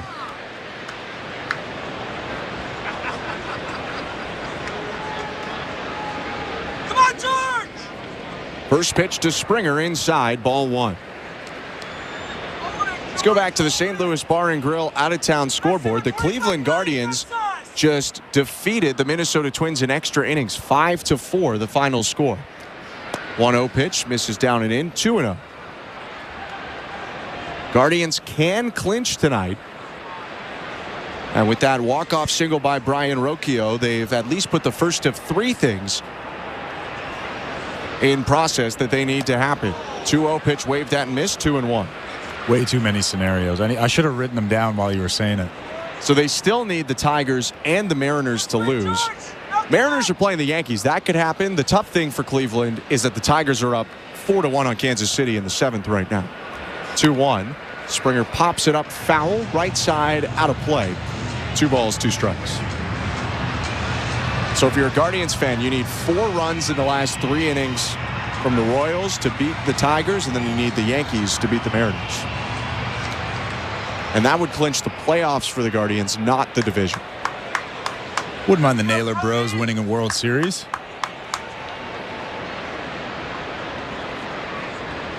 Two. Swing and a liner. Headed to left field. Down in the corner, but cut off by Langford. Hard contact by Springer. He'll get a single out of it, but a good play by Langford to keep it from being a double. Yeah, that was a great play from Wyatt Langford. I thought that was a for sure double off the bat. George Springer hammered that baseball into the corner and left, but Wyatt Langford did a great job cutting it off, making a perfect throw to second base, keeping George Springer at first. Wyatt Langford does have one of the 10 fastest sprint speeds in all of baseball, and he used his legs there to hold Springer to a single. Now Davis Schneider up, and the first pitch is hit on a rope, but a diving stop on a bounce at third. Picked up by Young, throw to first in time, 1 out. Mirroring the play earlier from Barger, a fantastic stop by Josh Young at third. Springer does advance into scoring position, but that easily could have been extra bases. Yeah, not quite the same arm strength that Addison Barger showed on his previous play, but what a play down the line, diving to his right, making that play and throwing across the diamond to Nathaniel Lowe. So 2 outs now. Vladimir Guerrero Jr. up with a chance to drive in Springer from second. Bradford's pitch.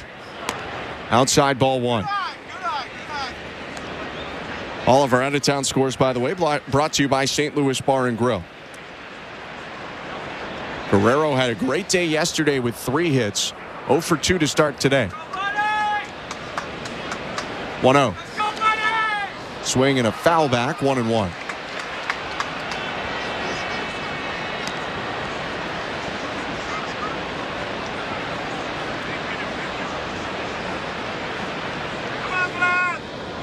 On that out-of-town scoreboard, Bobby Witt Jr. 0 for 2 tonight. He's dropped to 330. Guerrero a little behind him at 321. 1-1 pitch. Hit high down the right field line. Moving toward the foul line is Garcia, and he makes the catch to end the inning. Another runner left in scoring position for the Blue Jays after 1 hit in the frame. Still 0-0, middle of the 6th. Bowden Francis going back out to the mound. You're listening to Blue Jays Baseball, brought to you by your local family-owned Crown Rust Control Center, streaming at sportsnet.ca and the Sportsnet Radio Network. Tonight on Sirius XM Sports. The pennant races are heating up with a doubleheader on MLB Network Radio. Tune in now as the Philadelphia Phillies visit the Milwaukee Brewers, followed by the New York Yankees and Seattle Mariners on your home for the best analysis and play-by-play of Major League Baseball. Sirius XM 89 and the Sirius XM app. Sirius XM Sports. Wherever you are, your team plays here. You love listening to baseball. You love talking about baseball, and so do we. That's why SiriusXM has the only channel on the radio dedicated to baseball 24/7. It's MLB Network Radio, SiriusXM Channel 89. News, opinions, passionate baseball talk from former players and GMs, plus interviews with players, managers, and executives, original specials, and much, much, much more. All baseball, every day, on your radio. If you can hear me right now, you've got MLB Network Radio, SiriusXM Channel 89, and on the SiriusXM app. This is Dave LaGreca, creator of the biggest pro wrestling show on the planet, Busted Open. Don't miss myself and my Hall of Fame cast and crew as we break down every story in and out of the ring and talk to the top names in the business, like the legend himself, The Undertaker. I'm actually glad to be on a real show. Catch Busted Open live every day from 9 to noon Eastern on SiriusXM Fight Nation, channel 156, and on the SiriusXM app. 24/7, 365 coverage of all things NASCAR. All things NASCAR happens exclusively on SiriusXM NASCAR Radio, Channel 90. At Radio Network. Welcome to the Timber Mart broadcast booth. Ben Schulman and Chris LaRue in the booth. Show Ali, our host and producer. Tom Young, our technical director. Bottom of the sixth, 0-0. And Bowden Francis' first pitch of the inning, hit back foul by Wyatt Langford, 0-1. And I guess I was wrong with how many pitches Bowden Francis would probably throw tonight. He just threw his 83rd pitch of the ball game. I mean, we both thought they'd cut him short. Doesn't look like it here as he entered the sixth with 82. 0-1 pitch is a splitter inside. 1 ball, 1 strike. No doubt John Schneider and Pete Walker had a conversation with Bowden Francis. How do you feel? How do you feel? How does your arm feel? I'm sure he said great. Righty winds and delivers. Misses up top with a sinker, 2-1. And the thing about Francis, unlike a lot of inexperienced players, he's pitched in the minors for a while, so he's got some innings under his belt. 2-1 pitch is a curveball hit on a line over the leaping third baseman Barger down in left field.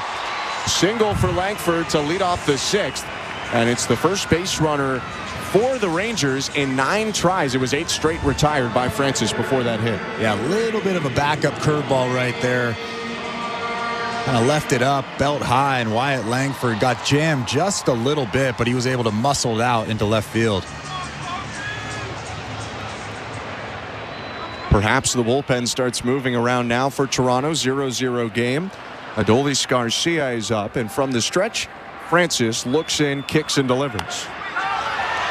Splitter hit in the air, deep left field. Going back, Schneider at the wall, leaps. It's out of here.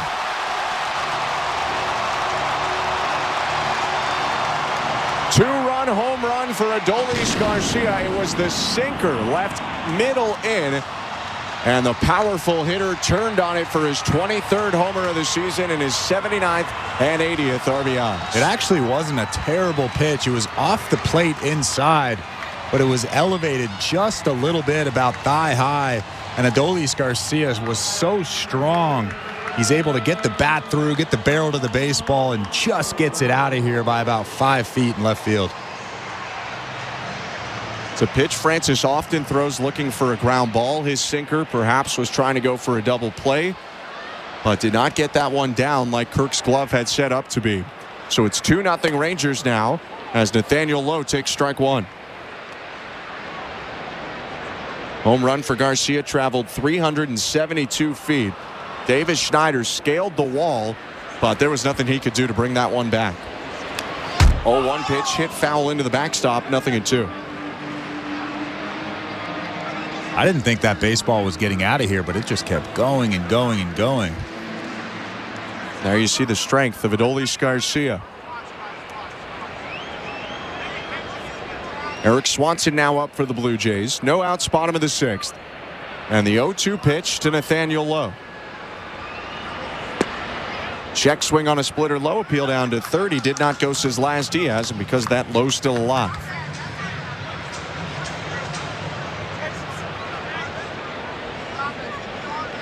Left-handed hitter now faces a 1-2 count. And the pitch. Low again with a fastball.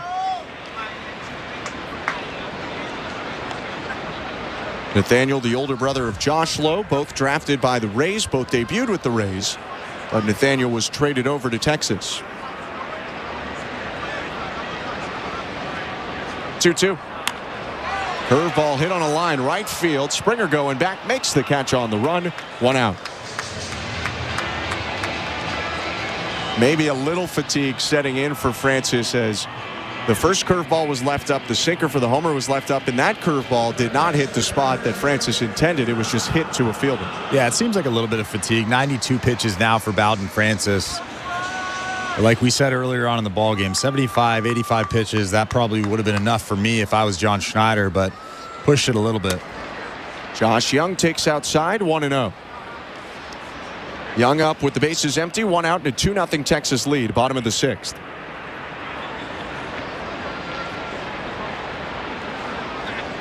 Low 2-0. But you also have to remember that Blue Jays have 8 straight ball games, including tonight, so you can't just wear out the bullpen and have your starter go 5 innings. So I'm sure that was factored into it as well. They did have 6 relievers go yesterday, did the Blue Jays. 2-0. Curveball for a strike. It was only 3 2/3 from Chris Bassett, and then Burr, Pop, Nance, Little, Frias, and Swanson all pitched. Blue Jays added a reliever in Tate today in the place of Frias. 2-1 is down and away, 3-1. But still, it's not like the bullpen is exactly fresh.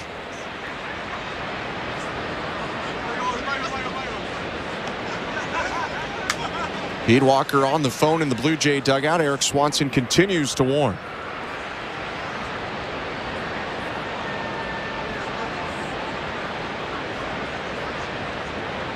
The 3-1. Hit back foul, a 4-seamer at 88 miles an hour, 3-2. We've been so spoiled with how good Bowden Francis has been over the last 6 weeks that we're probably forgetting this is a great start. Oh, it's a very good start. Especially if he completes 6.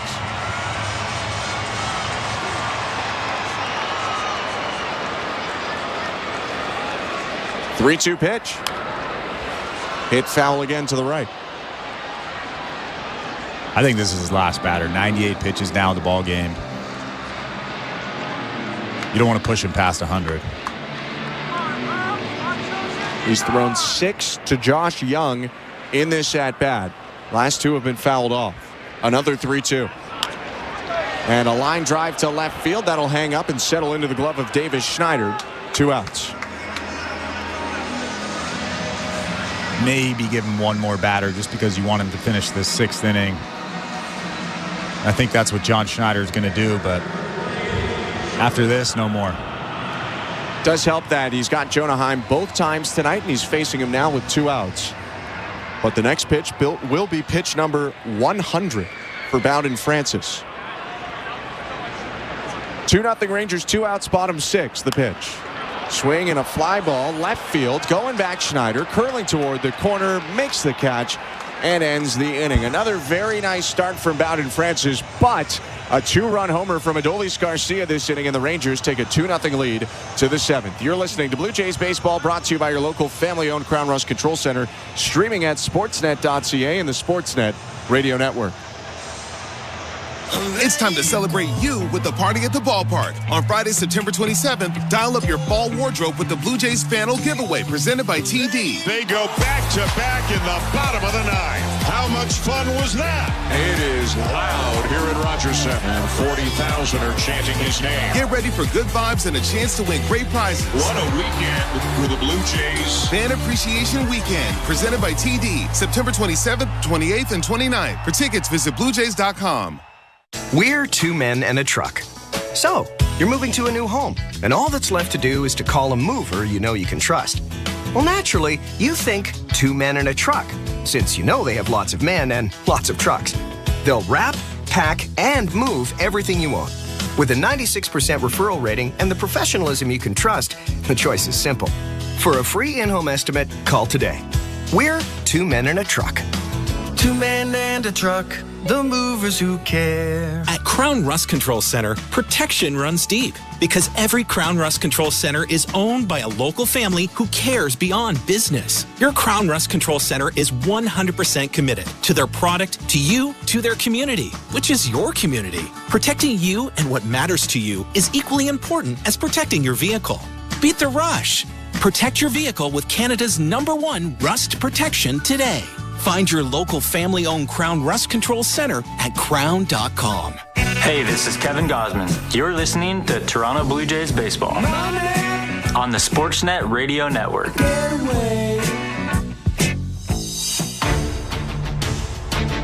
Seventh inning in Arlington, Texas, and the Rangers with the first lead of the game. They're up 2-0 on the Blue Jays. Alejandro Kirk leading off for Toronto against lefty starter Cody Bradford. First pitch inside, ball 1.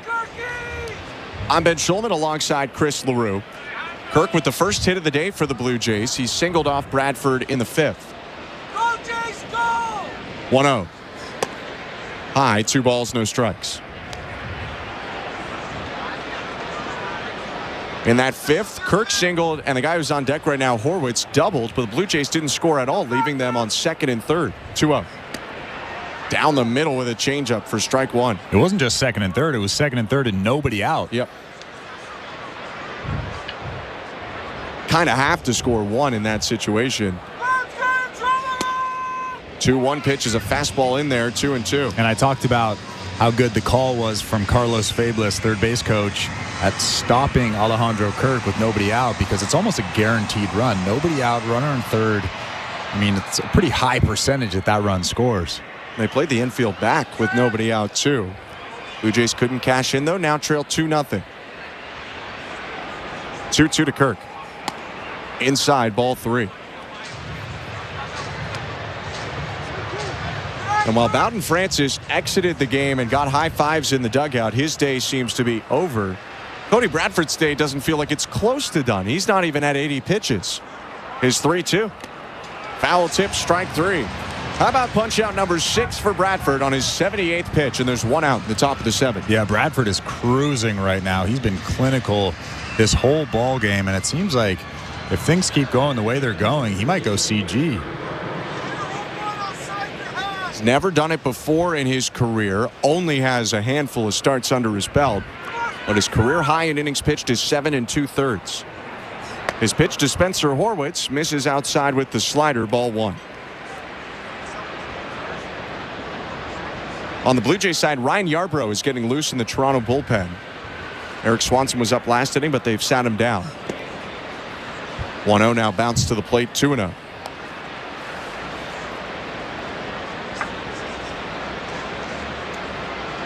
In a sec, we'll go to the St. Louis Bar and Grill out of town scoreboard.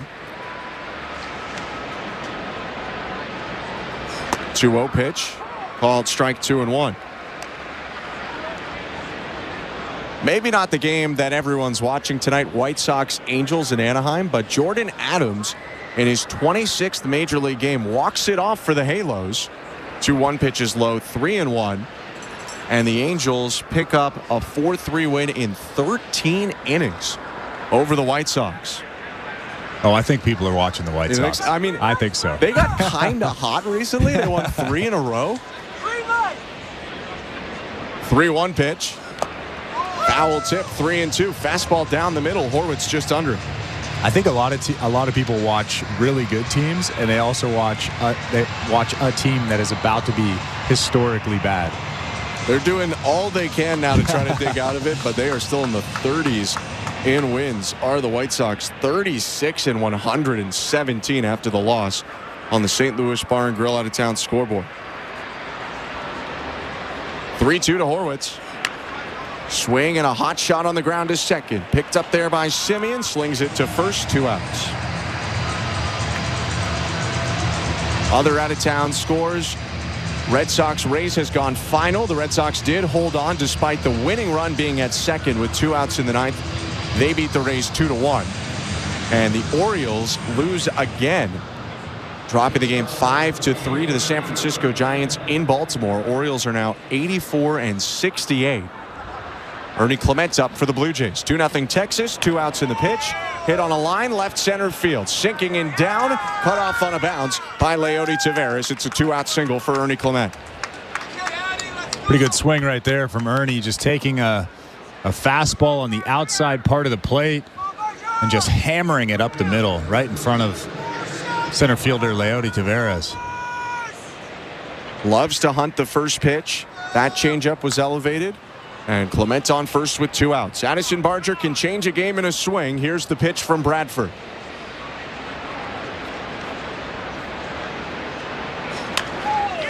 Hit on a line left side, a base hit rolling into left field. One hopped onto the turf.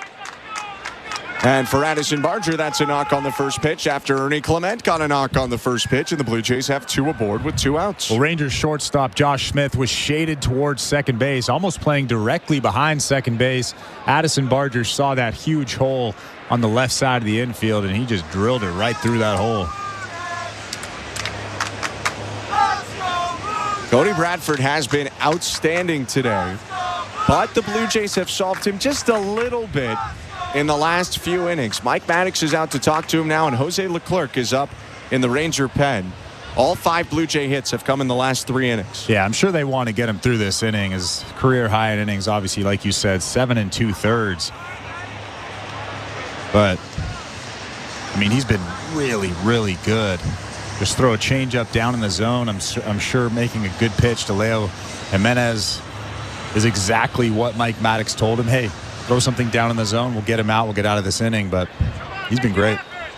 It's conceivable that Bradford, if he gets it out here, could pitch in the next inning. He's at 86 right now on the pitch count. First and second, 2 outs, 2-0 Rangers, top of the 7th. Pitch to Leo Jimenez, misses outside, ball 1.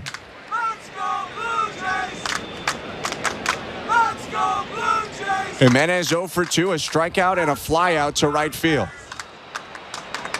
Let's go, Blue Jays! 1-0. Outside 2-0.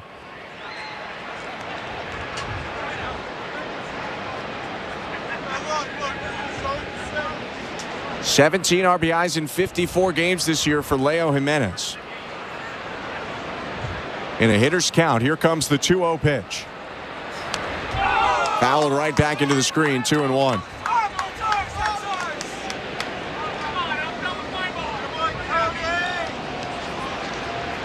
Good speed on the bases with Clement on second and Barger on first. A single almost certainly scores Clement. A double would likely score them both. 2-1.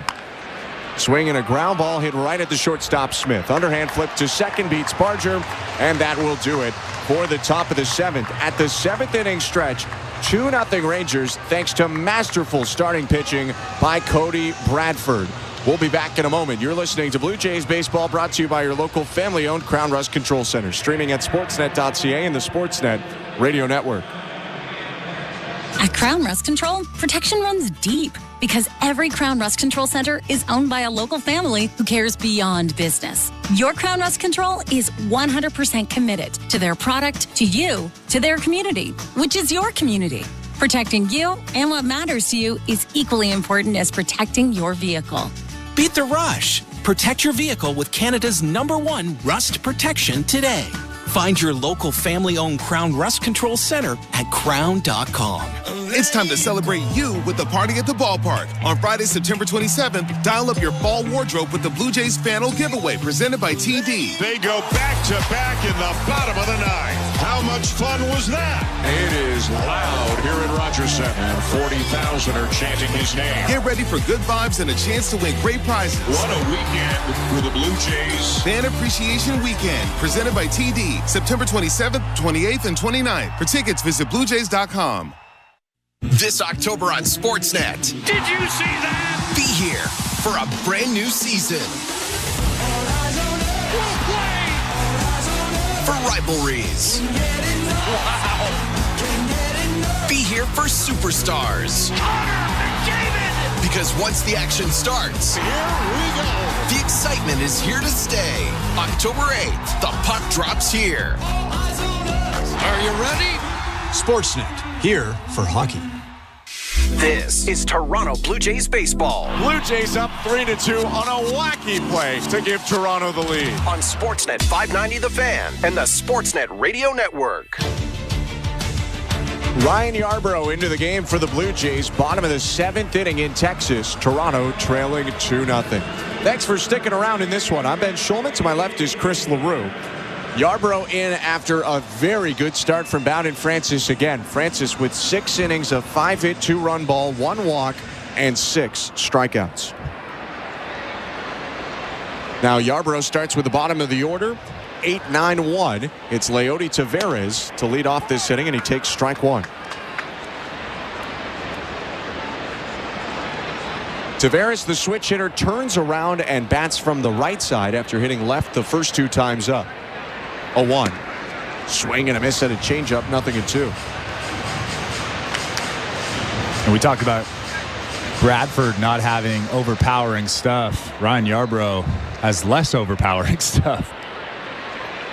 84, 85-ish on the fastball most of the time. I mean, he will go into the high 80s. You might see a 90 on occasion. Here's 0-2. Elevated heater at 86. 1 ball and 2 strikes. Not quite upper 80s. No. Still in the mid 80s. But it's worked for Yarbrough. Very effective this season overall. Extremely effective as a Blue Jay. 1-2. Swing and a foul off to the right. They went up and in with the heater again, and Taveras fights it off. For Yarbrough, this will be his 42nd appearance on the year. He's got an ERA just below 3.5 in 89 innings. 2.5 ERA with the Blue Jays in over 20 innings. 1-2 pitch is a curve hit foul. Still a ball and 2 strikes. Lefty steps to the side almost and throws crossfire. He's on the side of the baseball at all times. It looks like his pitches are coming up, especially the fastball as they go to the plate. His 1-2. Another curve misses down and away. 2 balls, 2 strikes. It was really interesting that the Dodgers even got rid of him. In 32 games this season, he was 4-2 with a 3.74 ERA, 67 in the 3rd inning. Seems like a very useful guy out of any bullpen. 2-2 pitch, cut on and miss. Strike 3, elevated at 87. He gets Taveras, 1 out. And you can see he is just so good. I've heard a lot of people on the field before games talk about how effective Ryan Yarbrough is. And I enjoy watching him. That fastball right there, like you said, 87 miles an hour, just blows it by the batter. I mean, it's pretty incredible. And it's proven over a long track record, over 750 innings for Yarbrough. His first pitch to Ezekiel Duran hit off the end of the bat, foul on the ground, 0-1. Yeah, the Dodgers, too, kind of wanting for pitching right now. They've had some injuries in that department. They took Kevin Kiermaier in to play some center field for them, run and defensively replace. And the Blue Jays got back Yarbrough, who will be a free agent after the year. 0-1. Fouled back off the mask of Kirk, 0-2. I can tell you this much. If I was Ryan Yarbrough and I was in his situation, maybe I'm a little bit more vocal than he is, but if that happened to me and the GM pulled me into the office, I'd probably say, huh? What? You're sending me where? Yeah. I mean, and he thinks he's on a World Series contender first half of the year. Now he is getting a big opportunity, larger than he had with the Dodgers, pitching with the Blue Jays now, but obviously not in the running for the playoffs. 0-2. Swing and a foul back, still 0-2. And credit to him for not slipping at all, being out of a race. He's pitching even better with the Blue Jays than he was with the Dodgers. Speaking of well-traveled guys, David Robertson is up for the Rangers right now in the bullpen. 0-2. Up and in with the heater at 84. Duran ducks out of the way. Yeah, we saw Robertson last night, 39 years old. Then Yates, 37 years old. Some old guys down there. Still got it. 1-2. Curveball bounced in. 2 balls, 2 strikes. So you figure that's probably the end of the start for Cody Bradford, who threw 7 scoreless today for the Rangers. As great as Francis was, Bradford was even better.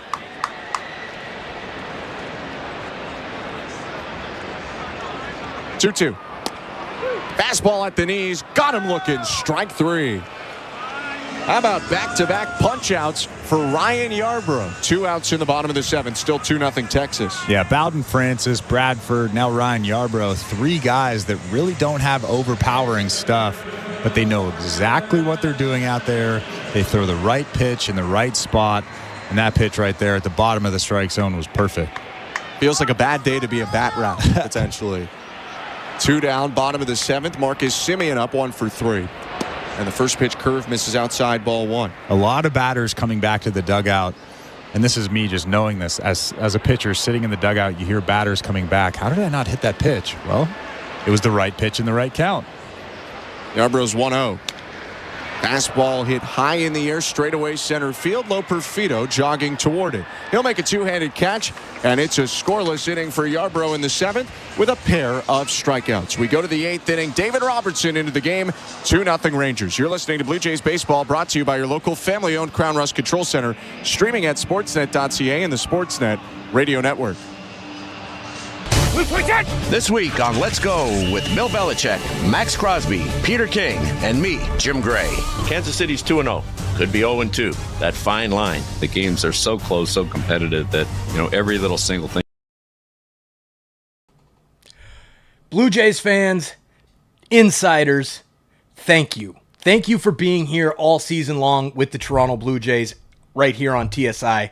It's been a lot of fun. Unfortunately, the season hasn't gone the way we wanted it to, but it is what it is. We'll be back next year for sure. I just wanted to say thank you so much for being an insider. Thank you for being here in the chat, cheering on our Blue Jays. Now let's get back to it. We've only got a few games left in the season. Let's enjoy these young kids and see what they've got. Who's going to make the roster for next year? What's this team going to look like for next year? Chat it up. Let's talk about it. See you guys back in the chat. Go Blue Jays, go. Just a game. If you love golf, then you should never turn off PGA Tour Radio. Hear from the biggest names in the sport. Champion golfer of the year is Xander Schauffele. I think best round of golf ever in my life. Listen to special shows from people who love the game, like rock and roll legend Alice Cooper. There's a putt, must be 90 feet long, and you make that putt. And get help with your own game. You'll get through your iron shots and have predictable distance. It's all golf, all the time, on PGA Tour Radio, Channel 92 in the car, and on the SiriusXM app. The UFC is on SiriusXM. Hear all the action live from the Octagon every weekend on SiriusXM Fight Nation Channel 156. Sportsnet Radio Network. Welcome to the Timber Mart broadcast booth. I'm Ben Schulman alongside Chris LaRue. Show Ali, our host and producer today, and Tom Young is our technical director. Following this broadcast, stick around. Blair and Barker have Blue Jays talk, but still a lot to be decided. Top of the 8th, 2-0 Rangers. David Robertson, the veteran reliever in. His pitch to Joey Loperfido is hit back foul, 0-1. For Robertson, his 63rd game, a 3.27 ERA this year. Blue Jays saw him yesterday. The wind in the 0-1. Swing and a miss, 0-2. Toronto did actually score a run off him yesterday. Davis Schneider singled, and then Bo Bichette hit him in on an infield hit. But Texas had some room to work with as they ended up winning the game 13-8.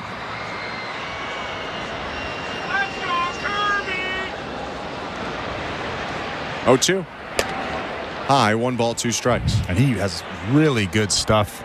Just like we mentioned, 39 years old, but he's still throwing 93, 94, just like he always did. Maybe up to 96 at his best, but it just darts through the strike zone. So much life to it. His wind in 1-2. Swing and a foul off by Loperfido. I don't mean to pile on, but when Robertson was drafted in 2006 out of Alabama, Joey Loperfido was 7 years old, and now they're facing in the major leagues. 1-2. Down and in, almost hit him on the foot. 2 balls, 2 strikes. It's like all those LeBron stories that you're starting to hear now. Yeah, or it's, who is it? Someone played, there's a stat about a major leaguer that they played with 7% of all major leaguers or something. I forget who it is. It's escaping my mind right now. 2-2. Inside ball 3. Maybe Nolan Ryan? That might be right, yeah, because he pitched for so long. You know who I think it was? Jamie Moyer. Oh, yeah. Believable. Yeah. Robertson not quite at Moyer level. No. 3-2. Called strike 3. Might have been an inch off the plate, although a tough one to take with 2 strikes. Loperfido shaking his head. He's rung up for the first out. Well, Loperfido actually screamed at the ground when that call was made. Mumbled something under his breath as he was crossing over home plate back to the dugout, but not a terrible pitch. Maybe not a strike, but still a pretty good pitch. It was the cutter for Robertson, which is his bread and butter. Throws the curve, slider, change, and sinker, too. His pitch to George Springer. Called strike. That one looked outside by a decent bit. It's 0-1. Now Jacob Metz, the home plate umpire, just messing around.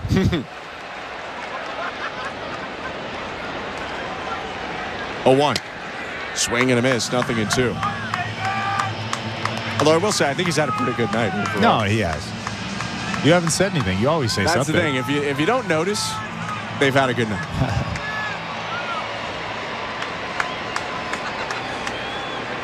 0-2. Swing and a fly ball off the bat of Springer to shallow right field. Garcia jogging in, makes the catch. 2 outs.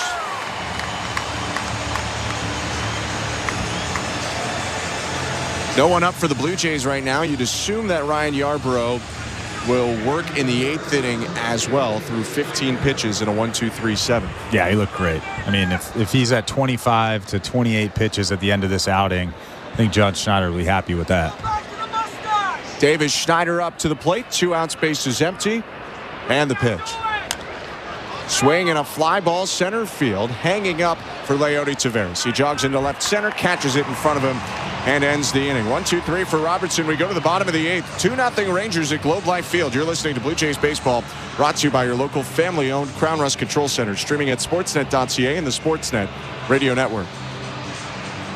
At Crown Rust Control Center, protection runs deep because every Crown Rust Control Center is owned by a local family who cares beyond business. Your Crown Rust Control Center is 100% committed to their product, to you, to their community, which is your community. Protecting you and what matters to you is equally important as protecting your vehicle. Beat the rush. Protect your vehicle with Canada's #1 rust protection today. Find your local family-owned Crown Rust Control Center at crown.com. Which Looney Dogger are you? The Fork and Knifer, Splatterer, Condiment Queen, or Big Dipper? This season at Rogers Center, every Tuesday home game is Looney Dogs Night, presented by Schneiders. You will have the opportunity to purchase $1 hot dogs from various concession stands around the stadium. Then show the world your Looney Dog style. Because whether you're the mustard maven or ketchup king, no Blue Jays game is complete without hot dogs. So don't miss out on this deal. Looney Dogs Night, presented by Schneiders, every Tuesday home game. September 25th. We're going in. Chicago Wednesday returns on City TV. Police, get back! We all face fear. Crazy upside down world out there. But only heroes run towards it. If someone is in trouble, you do whatever you gotta do to help them. You do what it takes. You're gonna be okay. We got you now. Chicago Med, Fire and PD. New season's premiere September 25th on City TV. Or stream it on City TV Plus. Hey, this is Bo Bichette. You're listening to Toronto Blue Jays Baseball on the Sportsnet Radio Network. Welcome to the Timbermark broadcast booth. Ben Schulman and Chris LaRue. Bottom of the 8th inning. 2-0 Rangers over Blue Jays. Ryan Yarbrough on the mound for Toronto is pitched to Josh Smith. Fastball over the plate, strike 1.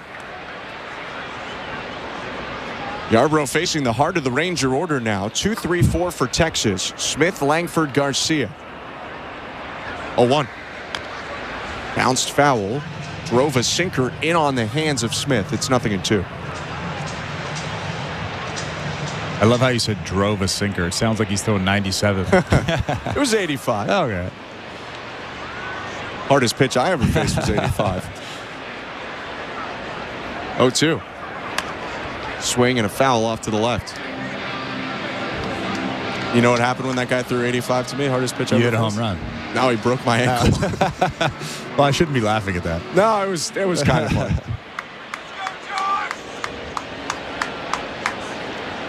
Another 0-2 from the lefty, Ryan Yarbrough. Swing and a miss, strike three. 3 strikeouts for Yarbrough and 4 batters faced. 1 down in the bottom of the 8th. Really slow sweeper. Curveball, 73 miles an hour. Josh Smith was way out in front of it. I mean, it's a curve, but it does get that sweeper or slider action because he's so on the side of it. It is not a 12-6 curve. It's almost like a 9-3 curve. We'll see if he deals one now to Wyatt Langford. Lefty kicks and fires, and it's a fastball at the knees, strike 1. And it looks like a hittable pitch, but it's so slow and so east to west, west to east, that it just keeps going and going and going. And it looks like Josh Smith, as he's swinging, he's like, uh-oh. Changeup misses down and away now, 1-1. Yeah, it just keeps traveling. You'd think it's stopped, and it goes and goes and goes. It's not so different from Bassett's curveball, although Bassett's is more over the top. Now a curve waved at and missed by Langford. It's 1-2. Not many guys want to elevate a curveball inside, but that's Ryan Yarbrough in a nutshell. Ahead on Langford, the lefty twists and deals. Changeup down and away, ball 2.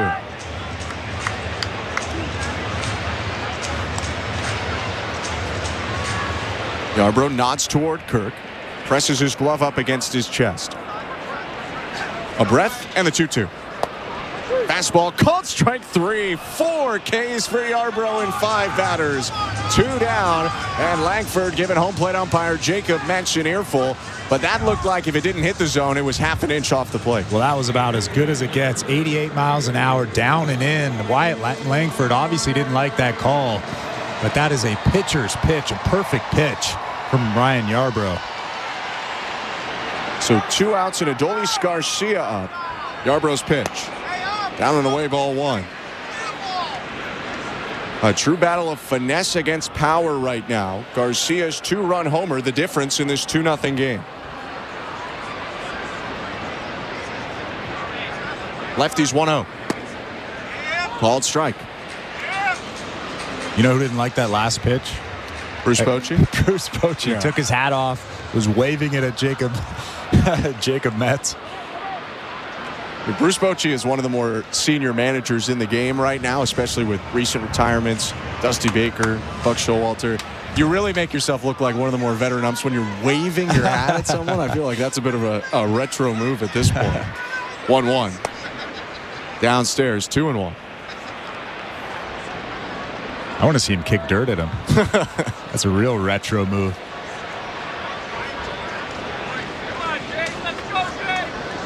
Two 2-1. Called strike, and that one probably Bochy has a little bit to be mad about. That looked quite a bit outside. It's 2-2. We didn't even know Jacob Metz was back there until about 10 minutes ago, but he's had a rough inning. Maybe fatigue setting in the 8th. 2-2. Swing and a ground ball to third base. Brought up by Barger. He throws it over to first. And that's 6 up, 6 down in relief for Ryan Yarbrough. We go to the 9th inning. Blue Jays are down 2-0. Vladimir Guerrero Jr. leading off against closer Kirby Yates. Don't go anywhere. You're listening to Blue Jays Baseball, brought to you by your local family-owned Crown Rust Control Center. Streaming at sportsnet.ca and the Sportsnet Radio Network. Relax into your day with a colorful collage of 90s and 2000s pop. I want to wake up where you are. Where memories become your mosaic. So why don't you slide? I catch a grenade for you. Feel the rain on your skin. Sirius XM Mosaic, Channel 15, and listen at home or at work with the Sirius XM app. The rest is still unwritten.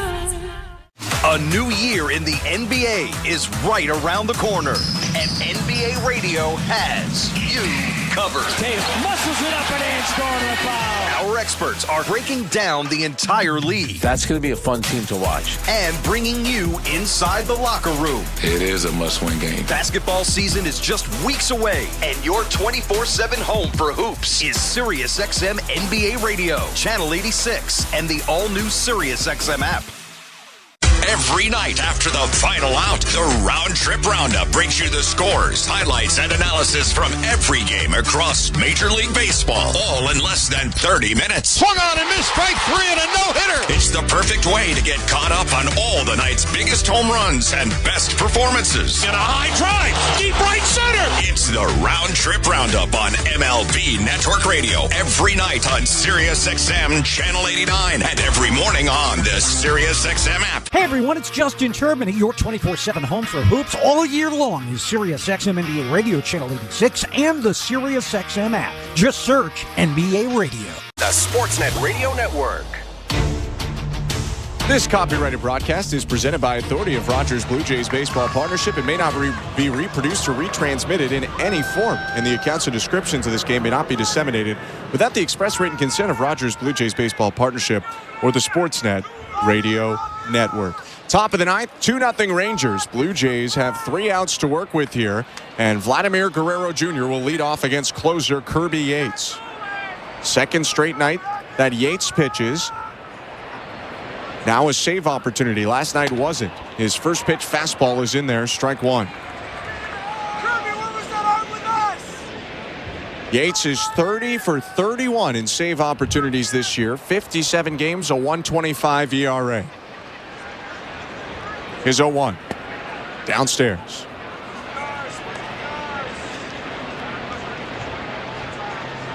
Pitch to scoreless inning yesterday, although he did walk a pair, didn't look his sharpest. Didn't matter, though, in a 13-8 Rangers win. 1-1. Guerrero takes a fastball on the inside edge, strike two.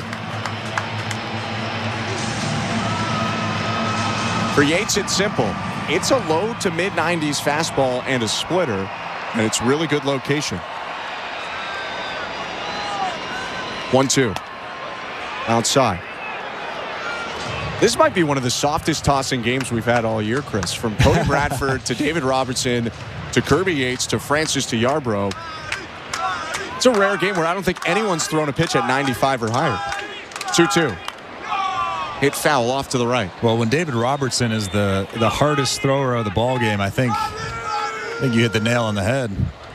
And the hardest pitch today is a 94-mile-per-hour fastball by Francis. He threw 2 of those. Robertson threw a 94.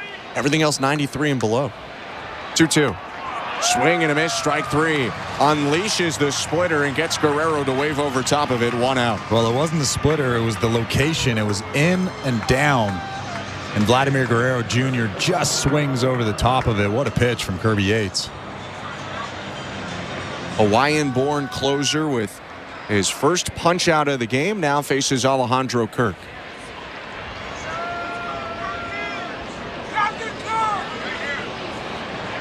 The pitch. Swing and a miss, strike one. Must be a pretty nice offseason for Kirby Yates. What are you doing? I'm just going home to Hawaii. Oh, yeah. He did go to school in Arizona, but born on the island of Kauai, went to high school in Hawaii.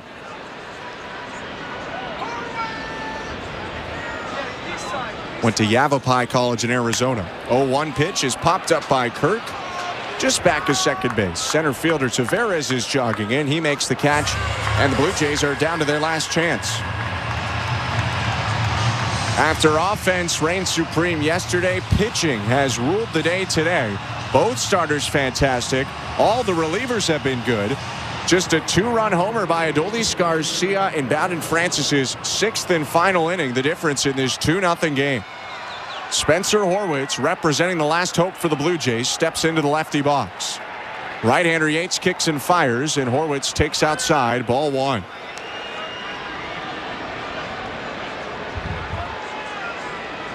Blue Jays have Heineman, De Los Santos, Lucas, Baroa, Bichette on the bench. Unclear if Bichette is available. 1-0. Called strike, 1-1.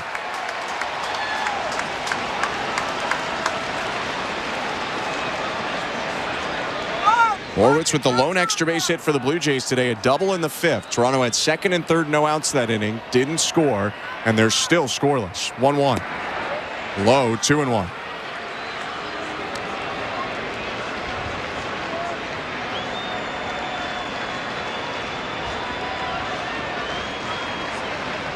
Texas trying to take the series after Toronto swept the Rangers in May at Rogers Center. 2-1 pitch, called strike on a splitter, and the Blue Jays down to their final strike.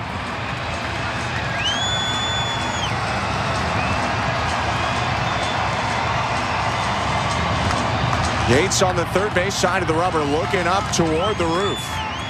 He spits in front of him, looks to the plate at Horwitz, and tucks the ball into his glove chest high. Righty brings the glove up to his chin, kicks and fires, and the 2-2 is hit back foul. Will do it again.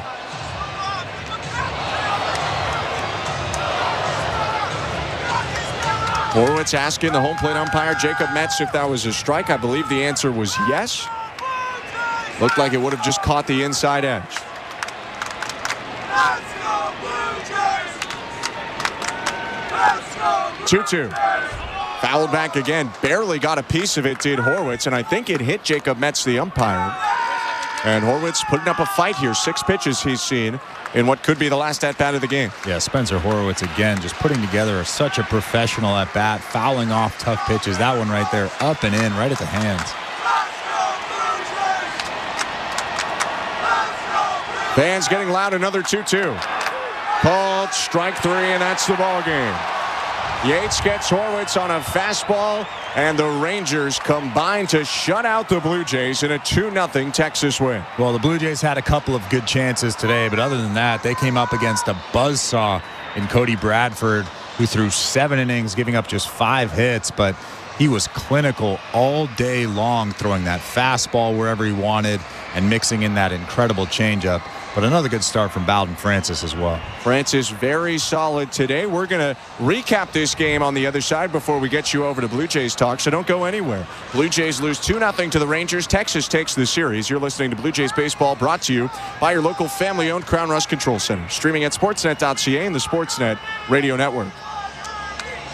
It's time to celebrate you with the party at the ballpark. On Friday, September 27th, dial up your fall wardrobe with the Blue Jays Fanal giveaway presented by TD. They go back-to-back in the bottom of the 9th. How much fun was that? It is loud here at Rogers Center, and 40,000 are chanting his name. Get ready for good vibes and a chance to win great prizes. What a weekend with the Blue Jays. Fan Appreciation Weekend presented by TD, September 27th, 28th, and 29th. For tickets, visit BlueJays.com.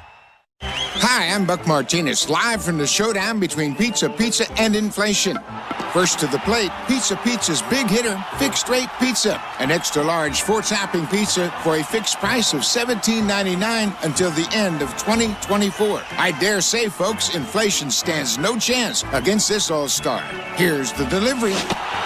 And inflation strikes out. That's a swing and a drive for fixed rate pizza. Lock in yours today. Pizza.ca. At Crown Rust Control, protection runs deep because every Crown Rust Control Center is owned by a local family who cares beyond business. Your Crown Rust Control is 100% committed to their product, to you, to their community, which is your community. Protecting you and what matters to you is equally important as protecting your vehicle. Beat the rush. Protect your vehicle with Canada's #1 rust protection today.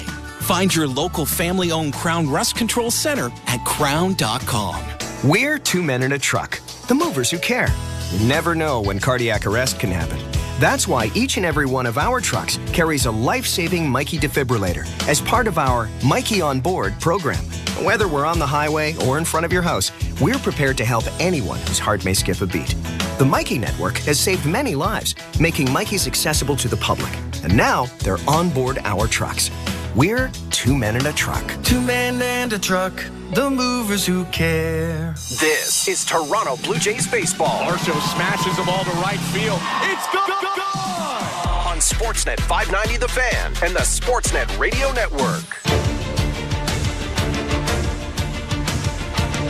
Blue Jays fall 2-0 to the Texas Rangers at Globe Life Field. Texas takes the series, winning each of the first 2 games. Appreciate you tuning in today. I'm Ben Schulman alongside Chris LaRue, and we talked about it briefly, Chris, coming out of the game. We definitely covered Cody Bradford, who was great today. 7 shutout innings, 5 hits, 6 strikeouts. And you probably come out of the game feeling a little bit worse than is fair about the start of Bowden Francis, because he gets the loss today and he gave up the decisive home run.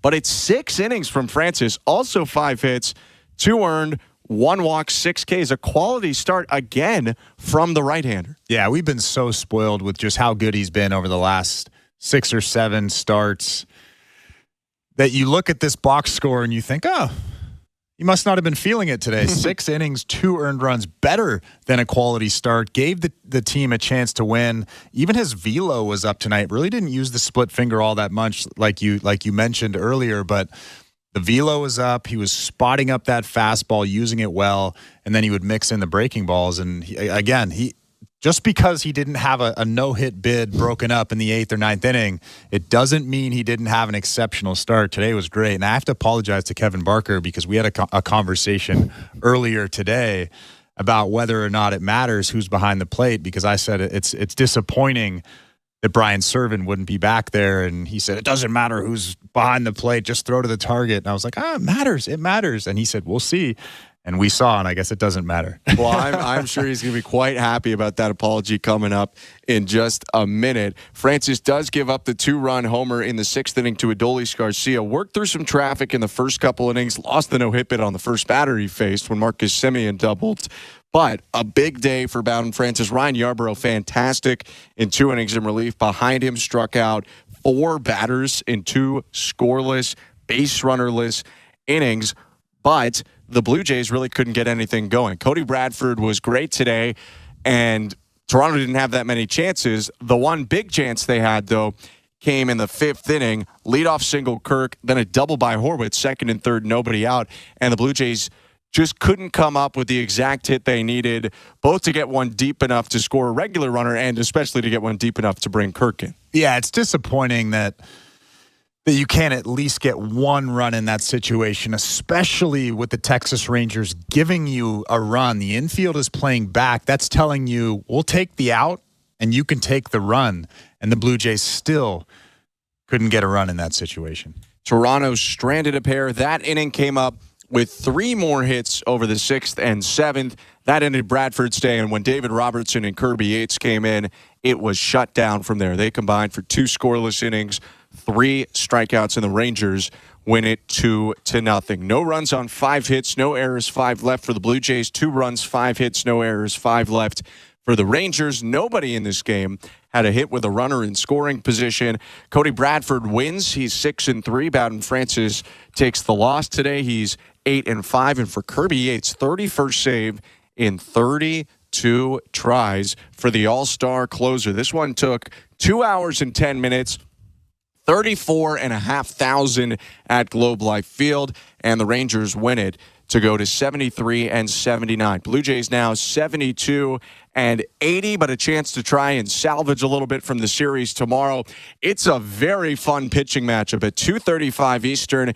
Kevin Gausman goes for Toronto, and Kumar Rocker goes for the Rangers in his 2nd career start and his home debut in the major leagues. Make sure to tune in then. We hope to see you then, and we appreciate you tuning in tonight. From our technical director, Tom Young, our host and producer, Sho Ali, and my partner, Chris LaRue, I'm Ben Schulman. Have a great rest of your evening, and stay tuned in because it's Blue Jays Talk with Blair and Barker starting right now.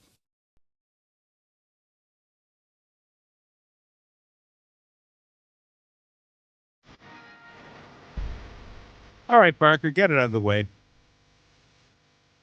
Get what out of the way? You know. Well, I mean, one side of the people that were yelling and screaming at me today on our show has already stood up like a man and apologized. So that would be Chris LaRue. Yeah, it's up to the other half now to say, Kevin, you are never wrong. I'm so lucky to have you on our show every single day. 2-0. The Texas Rangers have beaten the Blue Jays in the second of a 3-game series. It is Blue Jays Talk. Jeff Blair and Kevin Barker. Bowden Francis clearly rattled by not having Brian Serven behind the plate. Couldn't even throw a no-hitter.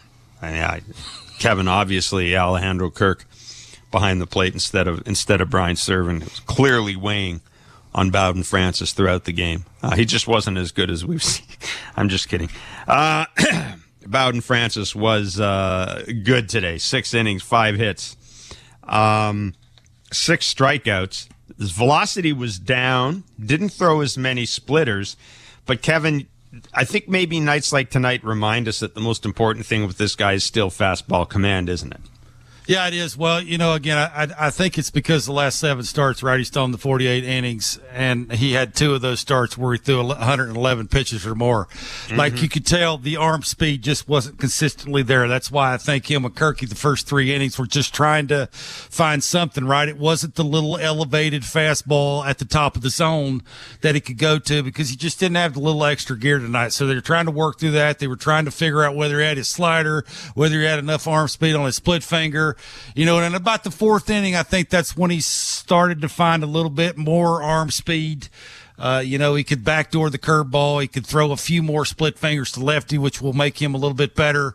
The slider, I just don't think he felt right with it. They didn't sort of want to throw it. I mean, he threw it just enough to, I think, get him off the fastball. You tunnel a couple of pitches, you just sort of make up for what you don't have. And I think this just goes to show you, right, that he's found something mechanically. I think if he can stay in his lanes, if he can keep it out of the middle of the zone for the most part, if he can pitch ahead, like the first 3 innings, had 56 pitches, he only threw 35 strikes. After that, he was really good, 17 to 25, throwing strike 1. Like, if he'll give you this pitching out of the 4 spot, Jeff, this is sort of what the doctor ordered, right? I mean, I don't think we were joking around about the catcher. I just think he realizes now that he don't have to overthrow everything to get big league hitters out. If he can locate, pitch ahead, backdoor some stuff, get him in swing mode, and then get him starting to chase the split finger and, could do some few things, different quadrants with the slider, he can get some swing and miss. So,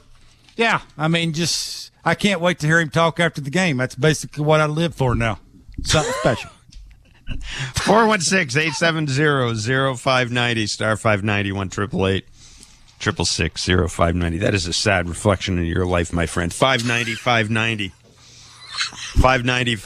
is the text line. It is Blue Jays Talk with Jeff Blair and Kevin Barker. Mr. Barker's Blue Jays succumbing 2-0 to the Texas Rangers. Yes, Kevin, the Texas Rangers tonight. Really the 5th inning, I guess, the tail of the game offensively for the Blue Jays. They've been – some of their offensive numbers, some of their underlying offensive numbers have been a little bit better in the last 6 weeks. We talked about runners in scoring position, 2 strikes, yada, yada, et cetera. But, I think tonight is a reminder that once you get down to that bottom of the order, there's still a lot of work to do, isn't there? Yeah, I get it. Look, I'm not going to come on here and land-base the lineup. They've had the same situation with versus the left-handed pitchers all year. Cody basically worked through that entire lineup for 7 innings with 2 pitches. He'd sprinkle in the slider occasionally and the sinker, but mainly it's 2 pitches. It's a riding fastball, and it was tunneling the changeup, good arm speed, and the difference in the velocity with a little bit of sink from the changeup. Just taking what the pitcher gives you, right? If he throws it away, I'm going to hit it the other way. If he pitches me in, I'm going to speed up. I'm going to be balanced enough. I'm not going to overswing. I'm going to hit it where it's pitched. And just consistently, and I hate to say it this way, Jeff, they just don't have enough talent to do it 1 through 9. That's basically what this comes down to. And you get a dude on the mound who can add, subtract, hit his spots. Consistently, this is sort of what it looks like. Now, should Kirk have scored on the Clement fly ball to right? If he wasn't turtle slow, absolutely. Let's be honest. The dude hit it almost to the warning track. So that would have gave him a run. But those money at bats, we saw it in the 5th inning you mentioned. We saw it in the I think it was the 6th inning from Vladdy, who was late basically all night on the fastball. I really don't know what his approach was. Was it inside out? Was it get the head? I was always taught you face the dude, don't throw real hard. Try and pull him.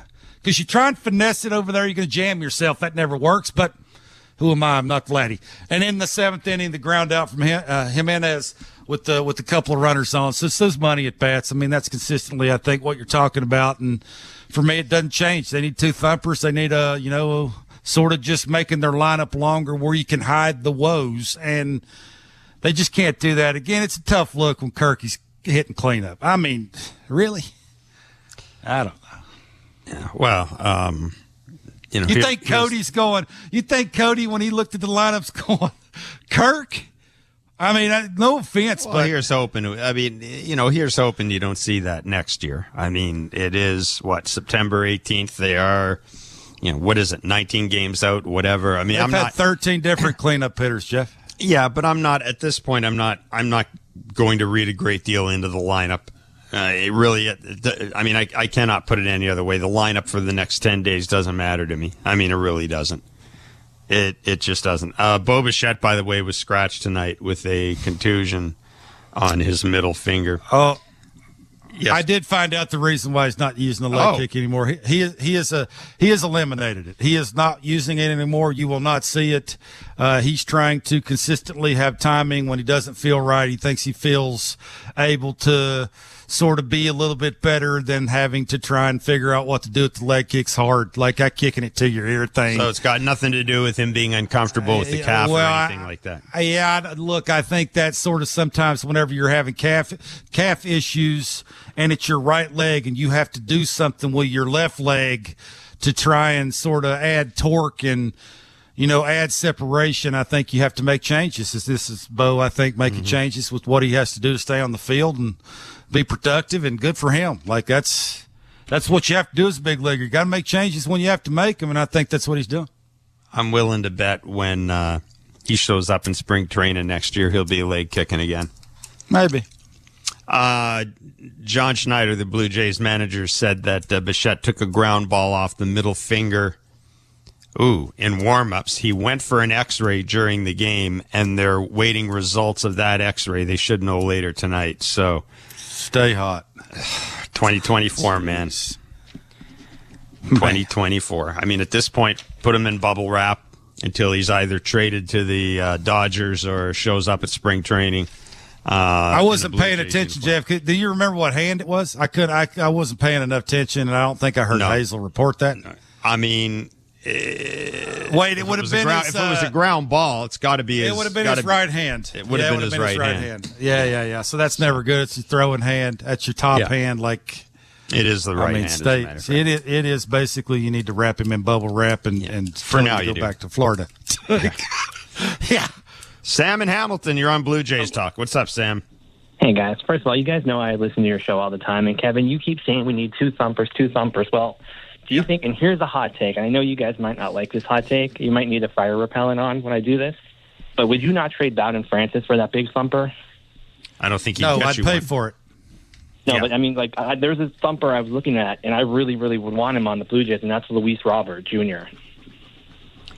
doesn't play every day. Yeah, I mean, I think I have better options. I mean, is he going to hit cleanup? Is he protecting Vladdy? Yeah, I think he does. If you look at his numbers, I mean, get him away from that terrible team. I think to me he can thrive, especially in the Rogers Center. I mean, the thing I'll say about this is at this point, unless there is some sort of issue with payroll that we don't have any. There's no indication that that's the case. Certainly Mark didn't indicate that was the case a little earlier when he did his media availability. I'm with Kevin. I don't want to take away from my one strength, which is my starting rotation right now. Jeff, the reason why I'm saying this is there are two guys in the free agency who I wouldn't mind the Blue Jays going after and pitching-wise, and that's Jack Flaherty and Walker Buehler. Yeah, but this is my point. Well, I mean, Walker Buehler hasn't been able to stay healthy, but my point is, why would you want to spend... you want to add a couple of bats here, and the easiest way to do that is by free agency.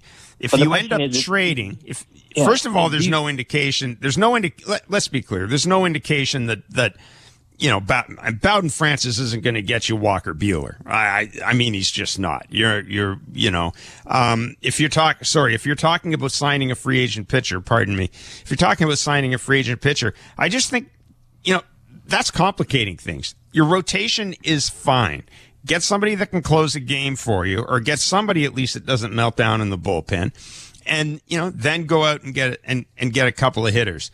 I just don't. I mean, Jack Flaherty, Walker Buehler.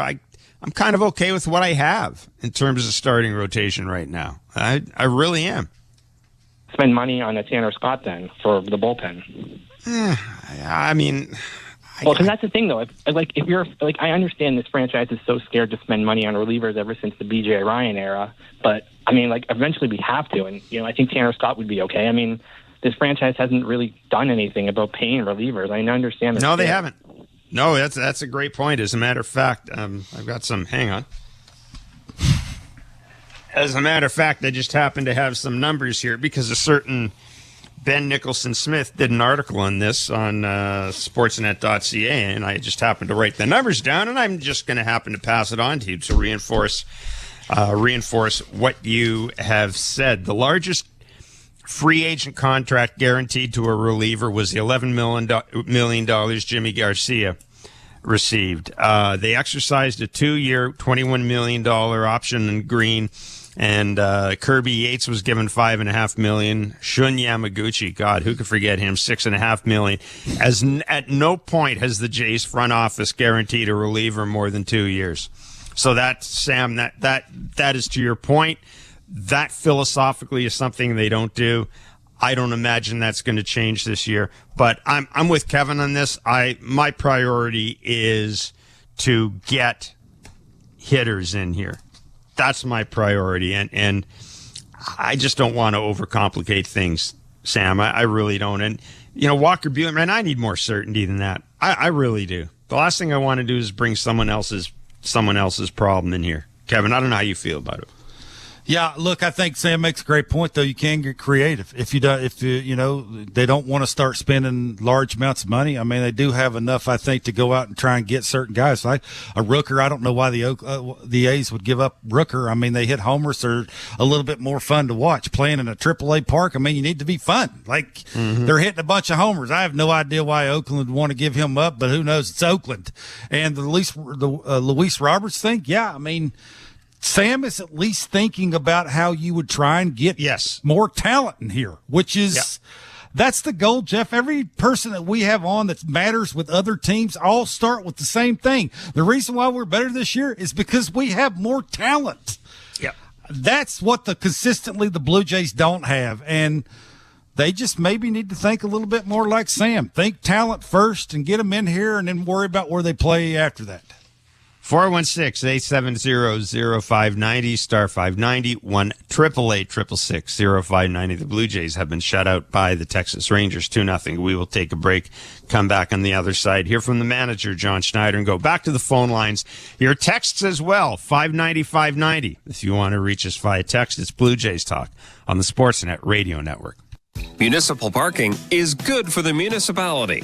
Local 416 members in Toronto Parking Authority take pride in maintaining Green P parking on behalf of the residents of the City of Toronto. They ensure access to safe, clean, and sustainable parking options, vital to the ecosystem of each community. Fees collected at Green P go back into programming and services in your community.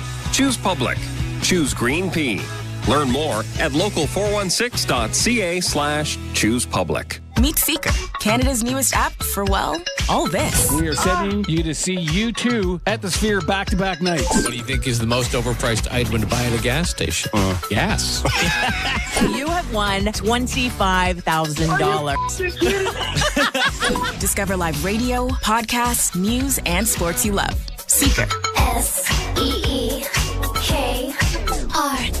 Seeker. Download the free app from the App Store or Google Play. Seeker. Seek your sounds. There's a place where it's all happening. A place that's rebuilding its economy by connecting northern mines with southern manufacturing might. A place with over $44 billion in new investments in the first electric vehicle and battery plants in Canada, where more people are working today, taking home bigger paychecks. That place is Ontario. Learn more at ontario.ca/rebuilding our economy. Paid for by the Government of Ontario. Here's how you can make a difference. Each dollar you donate to Feed Ontario can provide 2 meals for someone who's hungry. Just $14 can provide dinners for a family of 4 for a week. It's because of Feed Ontario's bulk buying power for more than 1,200 food banks and hunger relief organizations. Please, give now at feedontariotogether.ca.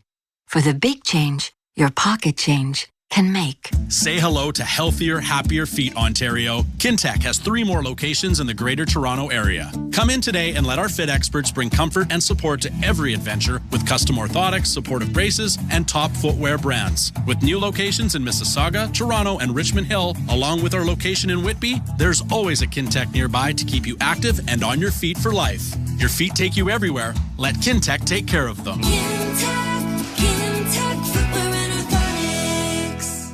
Pressler Law. One call, that's all. 1-800-JUSTICE. Car accident? Slip and fall? If you've been injured and need legal advice, call Pressler Law at 1-800-JUSTICE and get over 60 years experience, a free consultation, and a no-win, no-fee policy. 1-800-JUSTICE. When you're in need of legal help after being injured, call Pressler Law for a free case review. Pressler Law. One call, that's all. 1-800-JUSTICE. This is Toronto Blue Jays baseball. Swing and a miss, strike 3. Middle in fastball, but he puts it by Cruz. 2 down. On Sportsnet 590 The Fan and the Sportsnet Radio Network. All right, 2-0. The Blue Jays have lost to the Texas Rangers. Reminder that tomorrow afternoon the Jays will wrap up the series against the Rangers in Arlington, and we will be along following the game, radio only, with Blue Jays Talk right up until 6 o'clock on the Sportsnet Radio Network. John Schneider is the manager of the Toronto Blue Jays. He was asked about his starting pitcher tonight, Bowden Francis, and why Francis did not throw his split-fingered fastball as much as he has in the past. Yeah, I thought he did a great job again, kind of rocky the first couple with some traffic and then kind of got into a groove, but he was really good with his breaking ball. Curveball especially. Curveball was on tonight. Thought he located it well. Probably better than his slider, which has been really good the last handful of starts. And fastball plays when he was locating that in the split. So another really good job. I like the way he responded even after the home run with his pitch count kind of getting up there and getting through the 6th. But, can't really say much more. It's kind of one pitch. Really good hitter. Takes a good swing on a sinker in. And just another great performance. Relatively speaking, he didn't throw as many splitters this time. Yeah. Was that a feel thing, or was that a game? I think it was more feel thing. It's kind of a feel pitch, but I think that kind of the breaking ball was kind of, showing him and Kirky the results that it was getting. So I think he has the ability to kind of navigate that. If it's if it's not one thing, it can be another, which is another sign of a good starter. That is John Schneider, Kevin, talking about Bowden Francis, explaining, as you had suggested a little earlier on the show, that just perhaps the lack of usage of the splitter just simply came down to the fact that he didn't have the feel for it tonight. Had nothing to do necessarily with Alejandro Kirk being behind the plate instead of Brian Servin. Just simply a feel pitch. He didn't have the feel for it, and the breaking pitch was a little better for them tonight. Yeah. Again, I think you need good arm speed for that pitch, right? You need to sort of get it going and have it out front where it's gonna, last longer and then break into the zone and stay into the zone, right? It's not one of those that goes down and out like a Gosman split finger. He likes it to carry the zone and stay in the zone, and you got to have good arm speed with that. It just looked to me like he didn't have enough of it, and when you don't, you notice that after the first 3 innings and you pitch out of trouble, that's when you sort of make an adjustment. You start flipping that curveball a little bit more. You're changing speeds with that thing. It has a little bit bigger break to it. The change of speeds, I think, got some dudes out front. And that sort of started, you sort of play the back and forth game. You speed them up, you slow them down. I mean, let's face it. If the two-seamer would have had an extra gear to it, instead of 87, it's 89, 90, he jams, Garcia jams himself. That's a ground ball to third. So, that's the difference, right? It's just you need the extra gear, especially when you're a 91, 92 guy, and that's more 87, 88. You almost have to be a little bit more fine, and your misses have to be, like, on point. If they're not, you pay for them. So, yeah, this is – how can you argue what he's done? Bowden Francis was asked why he didn't use his splitter more. Didn't throw as many splitters this outing. Was that because you didn't have a good feel for it? Was that part of the game plan going into this one? Kind of. Yeah, I feel like it was wasn't as sharp, but Kirky hasn't caught me a little bit, so maybe he's kind of used to how I was throwing like before. But I liked what we were doing. My curveball usage has been down, so maybe like a game like this can kind of bring it up and kind of throw them off balance because they're not really prepared for that mini maybe. So I feel like we just kind of mixed it up. There you go. We talked about Brian Sturvin and Alejandro Kirk. Bowden Francis essentially saying that what I just said may not have been true, that Alejandro Kirk may have had something to do with it because he just he hadn't caught him since he's been on the role that he's been on. But I think Kevin, the last couple of starts, it hasn't necessarily been smooth sailing for him. And are we learning something about this guy, given the fact that tonight he pitched with his velocity down noticeably, given the fact that he didn't have the splitter, given the fact that he went with the curveball instead? Or we may be learning something about this guy as these looking at these last couple of starts. Yeah, I think he can adapt and overcome, right? I mean, he turns around, sees the scoreboard, what the velocity is, and how a little bit more fine he needs to be. And if he's going to throw the fastball and attack the zone, he's going to have to set it up a little bit better than he did, right? He can't attack as much. He probably can't throw a fastball in a fastball count to a fastball hitter. He's got to set that up in a certain way. I think Kirky, the first 3 innings, they did throw the split finger a little, and it wasn't real good. And, a guy that's been around a little while like Kirky and understands, right, that you're facing righties and lefties, and he's going to mainly throw that to lefties. It better be good. If it ain't, you got to sort of be careful when you use it, and I think that's sort of why – that's the difference in the two catchers is you force the pressure on the split finger, and then you may give up some runs because of it. Instead of that, you sort of, I don't want to say eliminate it, but you don't use it. You don't, abuse it the way you normally would. And I think you kind of like it. I think that shows you that he's able to do that. If you don't like it, you move on. You use the breaking ball. He didn't have his slider either. It was right. Again, it just didn't seem to me like because of what he's done in past starts, that just the load of that mentally and physically, the way he's had to use his heart rate is just off the charts. And sometimes the arm speed's not there. So yeah, absolutely. Everybody's not going to run out there at the best stuff all the time. You got to work through it. You got to battle through it. And he made a pitch when he had to. Just so happens when that pitch, that two-seamer came out, it just didn't come out hot enough. And, a power hitter made him pay for it. Kevin, you know as well as anybody, too, from playing the game, that there are some guys who are stubborn. And this is why I mentioned earlier, I think it says a lot about him that he would not be afraid or be willing to do that, to maybe go away with what worked, not be stubborn. And that's, to me, that's a sign of a guy who next year, if he stays healthy, next year, I feel more comfortable. It's weird. I feel it's almost as if with every start, I feel more comfortable with the notion of Bowden Francis in the rotation next year, even if it's not like he's not going out and blowing guys up and blowing guys away and pitching a no-hitter. I just see something almost every start where I go, yeah, I think you can work with that. Yeah, you'll give him a chance. I mean, that's all you can ask right at the bottom of the rotation guys, to give a lineup a chance to have the big inning, and you would think consistently he can do that. Now, we'll see if he can make 25 starts. That's the one thing, right? Can his arm and his body handle it? We just don't know that for sure, so that'll be intriguing to see. Bowden Francis was asked tonight about getting by without throwing as hard as a lot of pitchers do. Not get dumbed up about it.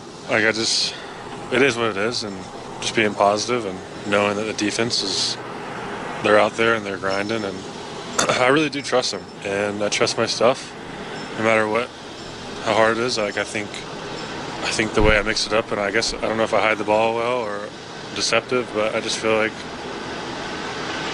I try to pitch my game. Could be like the spin rate or the vertical break. Or it's just how I use it, like having a slower curveball, 70, whatever it is, 71, makes the heater look a little harder. And if I can get ahead with the guys, I feel like I can kind of use everything and keep them all balanced. And it's all about location, kind of like the old days. I'm kind of an old soul, and if this is where I'm going to be, I'll learn how to pitch with it. But it's going to be a goal coming in next offseason to throw harder, but it's not something I'm going to stress over. Yeah, I don't like that. No, I was about to say, I saw, as soon as you said that, I saw you look at me and your eyebrows went up. Why would you do that? Explain to me. Why? I don't understand. It's worked, Jeff. Like the last 7 starts have been off the charts good. A couple of Baltimore's, a Philly in there. It ain't like he's doing this against the AAA teams. I mean, he's doing it against big leagues teams, changing speeds, not overthinking it. And now somebody's going to tell him that he needs to throw harder. Man, you talk about overthinking. Obviously, he ain't coming up with that on his own. Somebody's saying that to him. Why? Explain that to me. Well, if it ain't broke, don't fix it. I think maybe we can. Maybe it's a little bit of an overreaction right now. But you know what? Who does that sound like? Who does that sound like? Who was the starting pitcher they had in here a couple of years ago who wanted to throw harder? Remember Ryan Borucki? Yeah. Ryan Borucki came in spring training, had been told to throw harder. Yep. And now he ended up resurrecting his career and ended up with Seattle. But you remember how that went? Now, I understand different pitchers. I get that completely. But I'm kind of with you, man. Just take what you've done this year. Yeah. And just try to stay healthy next year and try to make 25 starts. How do you know what the end is? Is 94, is 95, is 96, is 97, is 98? How do you know enough? What's hard enough? Yeah. It's ridiculous. Well, you know what? We will be joined tomorrow on Friday by the skipper, John Schneider. We're going to ask him. We're going to ask him that and see where that came from. That's entirely possible. That may be one of those things late at night after a start. What are your goals for next year? But it'll be interesting to see who came up with that idea and how they go about doing it. But I'm with you. That kind of immediately raises some red flags for me. Always trying to overthink as far as he is concerned.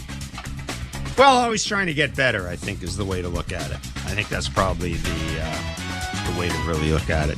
2-0, the Blue Jays have lost to the Texas Rangers. They'll do it again tomorrow afternoon. Thank you for listening to Blue Jays Baseball, brought to you by the local family-owned Crown Rust Control Centers in Lindsay and Port Perry, Ontario. Protect your vehicle from rust today. Find your local family-owned Crown at crown.com, Canada's #1 rust protection.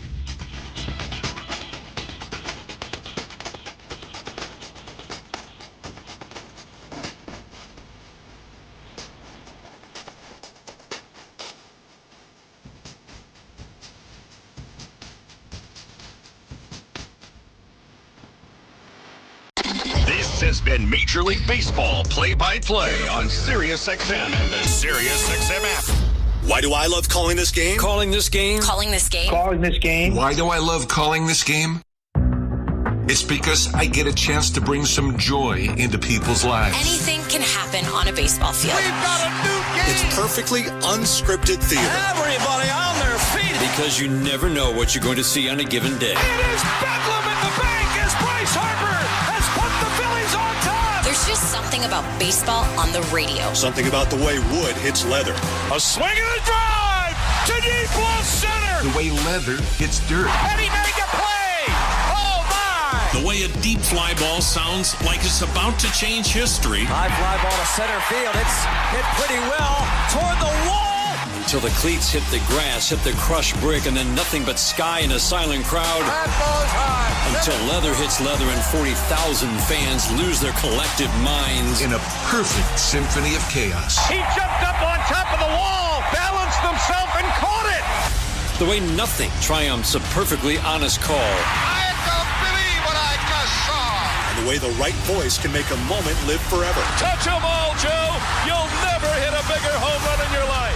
Outsiders may think this is just two teams. A ball, a bat, and a microphone. But no. For over 100 years, this has been the soundtrack of the American pastime. He struck it out looking. It's over. It's over. The Rangers have won the World Series. The soundtrack of summer. This is Major League Baseball on the radio. Right now on Sirius XM. All rise. Coming in 5. Get ready to play. 4. Get up! Get up! 3. Can you believe it? Put your seatbelt on. Wow. Talk about the game and all the stories on MLB Network Radio, Sirius XM 89, and the Sirius XM app. 8:44, A's on Internet, 8:59. 3:10 p.m., Colorado Rockies face the Arizona Diamondbacks. Rockies on Sirius 209, XM 176, and Internet 848. Diamondbacks on Internet 840. 4:07 p.m., LA Angels taking the Chicago White Sox. Angels on Sirius 210, XM 177, and Internet 852. White Sox on Internet 845. 6:35 p.m., Baltimore Orioles taking the San Francisco Giants. Orioles on Sirius 211, XM 178, and Internet 842. Giants on Internet 863. 6:10 p.m., San Diego Padres taking the Houston Astros.